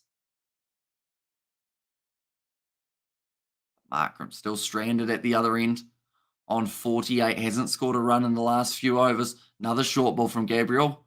Believe that will be the second short of. Yep, it was the second short of the over, so he's not allowed to do any more short stuff. Still 2 balls remaining in his over. Now, that's not to say he won't bowl short. It's just to say that he won't bowl short as he has been. Means that maybe somewhere around this height could be on the cards for Shannon Gabriel very soon. 112 runs currently on the board for the South Africans. If they can get towards 150 with this first opening partnership, get them a long way towards a win in this test. At the moment, West Indies only have a 4% chance of winning, I see, on the odds. Gabriel Yorker bowled. Wasn't sure about that one, Elgar. I tried to chop it out, and I don't know he got too much of it at all. 151 Ks for that delivery. That one, no foot movement whatsoever from Elgar. So if that was a little bit straighter, perhaps we could have seen a little bit of hesitation from Elgar and maybe an LBW chance. Though when he is going from the angle he was, it makes it a little bit more tricky. Once again, we hear the brass band playing at the ground, and they're fired up at the moment, it sounds like. They've got the whole orchestra down there at the park. Gabriel goes in, left alone by Elgar. At the end of the over, 112 without loss now. And Markram gets himself some strike again. Yeah, it's quite cool to see the trumpets and the trombones. I think there might have been a saxophone there as well, and the drums all down at the cricket. There are children there as well. So I pretty much got the day off school to be able to do day at the cricket. Wouldn't be too bad. And hello, it's me. Says Peter Blaze. Welcome in. Eddie, hope you're doing well. Come at a slightly bad time. We did decide that once Markram gets 50, I would probably be ending the stream. But that could still be in another 10 minutes or so. Yeah, so you are all good in that regard. I hope you are keeping well, though, Patty. You've caught up on sleep after a long weekend of rugby and the cricket as well.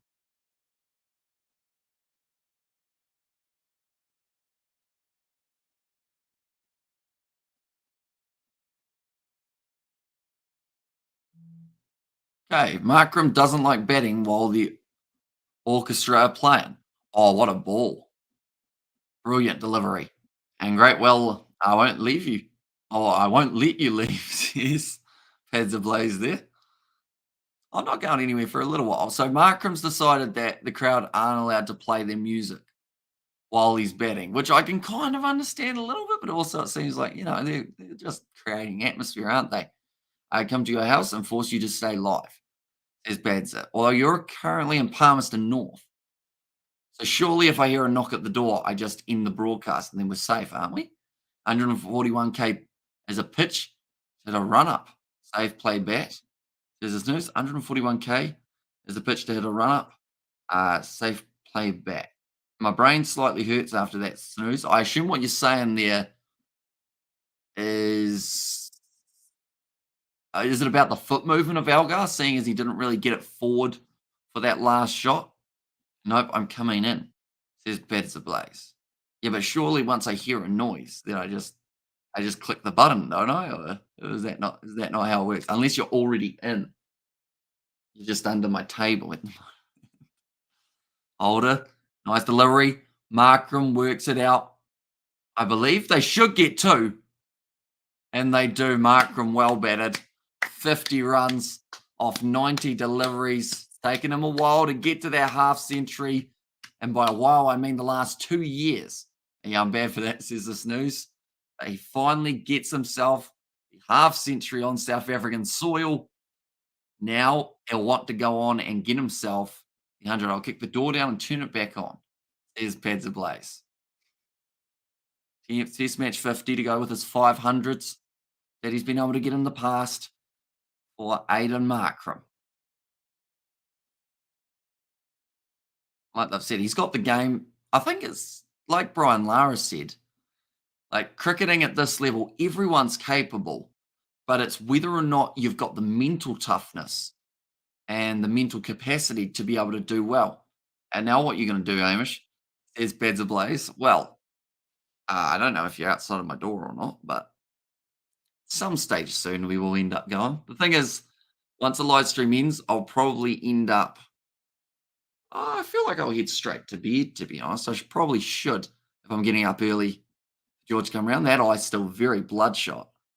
In fact, you can almost only see the bloodshot on that eye shot from Markram. Moves up to 54 now. He decided that this over is the one to go for it. But yeah, like that eye actually has more bloodshot than like eye. Which is not good. Normally is a sign of sleep needed. Great shot. Markram just bang. Elbow high. Keeping his form.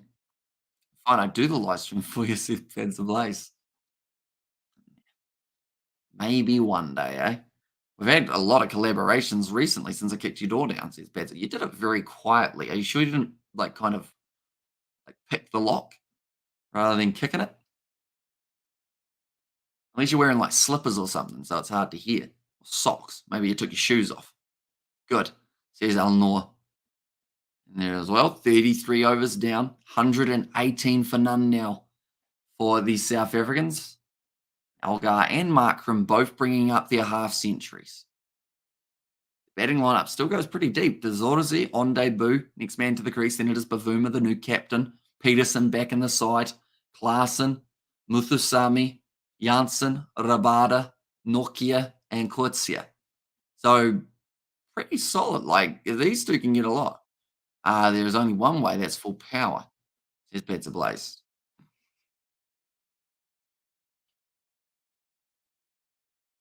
We did say that we would go for this live stream until Markram did get himself his half century. We've currently been going for about 3 hours and 10 minutes, or just under 3 hours 7, I think we're up to as we currently sit.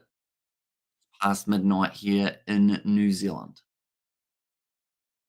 Tell you what, we'll watch one more over. This over, if there's no wicket, we'll call it a day. We'll be back tomorrow, though, for probably more of day 2. To be honest, then today it's just the fact that we've got something on early morning tomorrow that we do have to attend to. Single taken. First ball, so Algar moves to 60. Better not, says Beds Ablaze. Sadi Joseph just having a look at the ball, trying to work out why it's not getting him wickets, and the whole West Indies side could do that as well. No one really getting it. The New Zealand game was just crazy. It was going down to the wire. We had George and Mum on the live stream at the stage that it did finish. And yeah, very entertaining finish for that matchup. Could have easily gone either way, right down to the wire. And yeah, in a test match that didn't seem like it had the potential of going that far. When New Zealand got bowled out early, it seemed like seemed like the English were well and truly going to be able to close it out. And then New Zealand just fought back, getting a good total. Then that run out happened to Bracewell, and I was like, ooh, New Zealand might have just shot themselves in the foot. Then they bowled well on the start of day 5 and created the chance. Nice and solid again from Markram.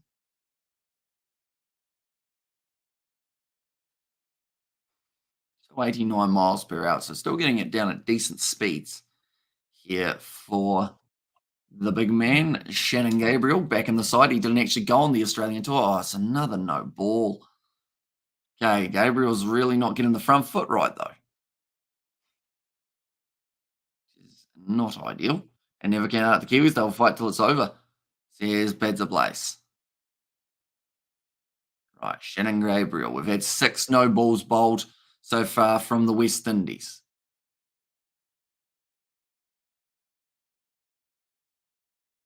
Here he goes again. Shannon Gabriel. Foot behind the line, please, sir. Short ball. Oh, I think that ended up hitting the elbow of Markram. That might have hurt quite a bit. The side or the back, they've said that it could have been actually, but it is going to be 4-leg bice as he was trying to evade it. Markram doesn't look like he's too bad off. They've said he won't show it, but it would have hurt. Oh, yeah. That's the kind of side of the back spine region from there. Like that. Yeah. About there. Somewhere around that region. Feel like this will be a thrashing by South Africa. Yeah, that wouldn't have felt too nice. There's not a lot of flesh around that part of the body that he's just been hit on. But he's now going to make a decision. Is Gabriel going to bowl another short one? Or is he going to double bluff him and pitch it up? Pitches it up. Great shot from Markram. Goes out to the fielder. No run taken.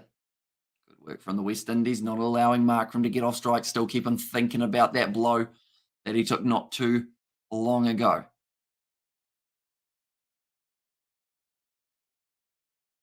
Just ended up trying to cut down on it almost rather than anything else.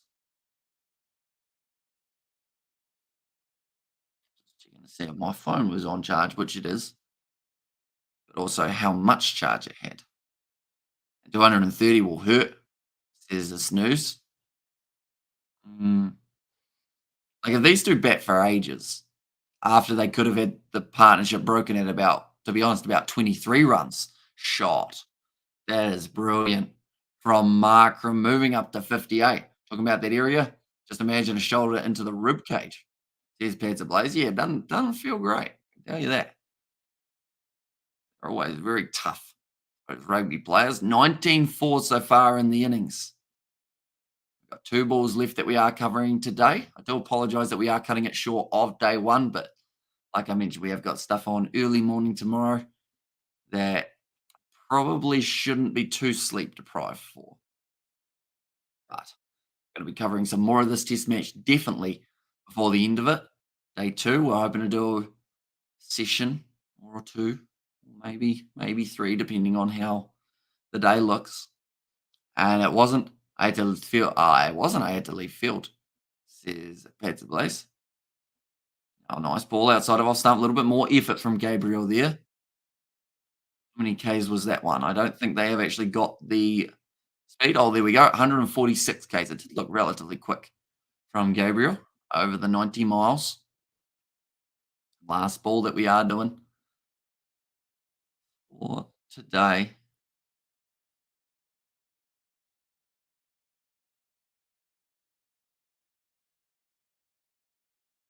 Last year, I had my worst injury when 2 players fell on my back right leg. Yeah, that wouldn't have felt good either. My knee just crumbled. That's a blaze. Now, Markram, last ball. Left alone outside of the off stump. And that'll be the end of the 30 off over. But I played like 20 or 10 to 20 minutes after that. So hopefully, it didn't end up doing more damage to it. In the end, I've just realized that this is actually the air brake on the cricket as well. So that kind of worked well for the timing. But nonetheless, that's going to be the end of our coverage of day 1. I do apologize, like I mentioned, having to cut it short, but we will have plenty more of this test match in the future of South Africa versus the West Indies. But if anyone is new, be sure to leave a like and subscribe to the channel. I will see you all for tomorrow, some more test match cricket.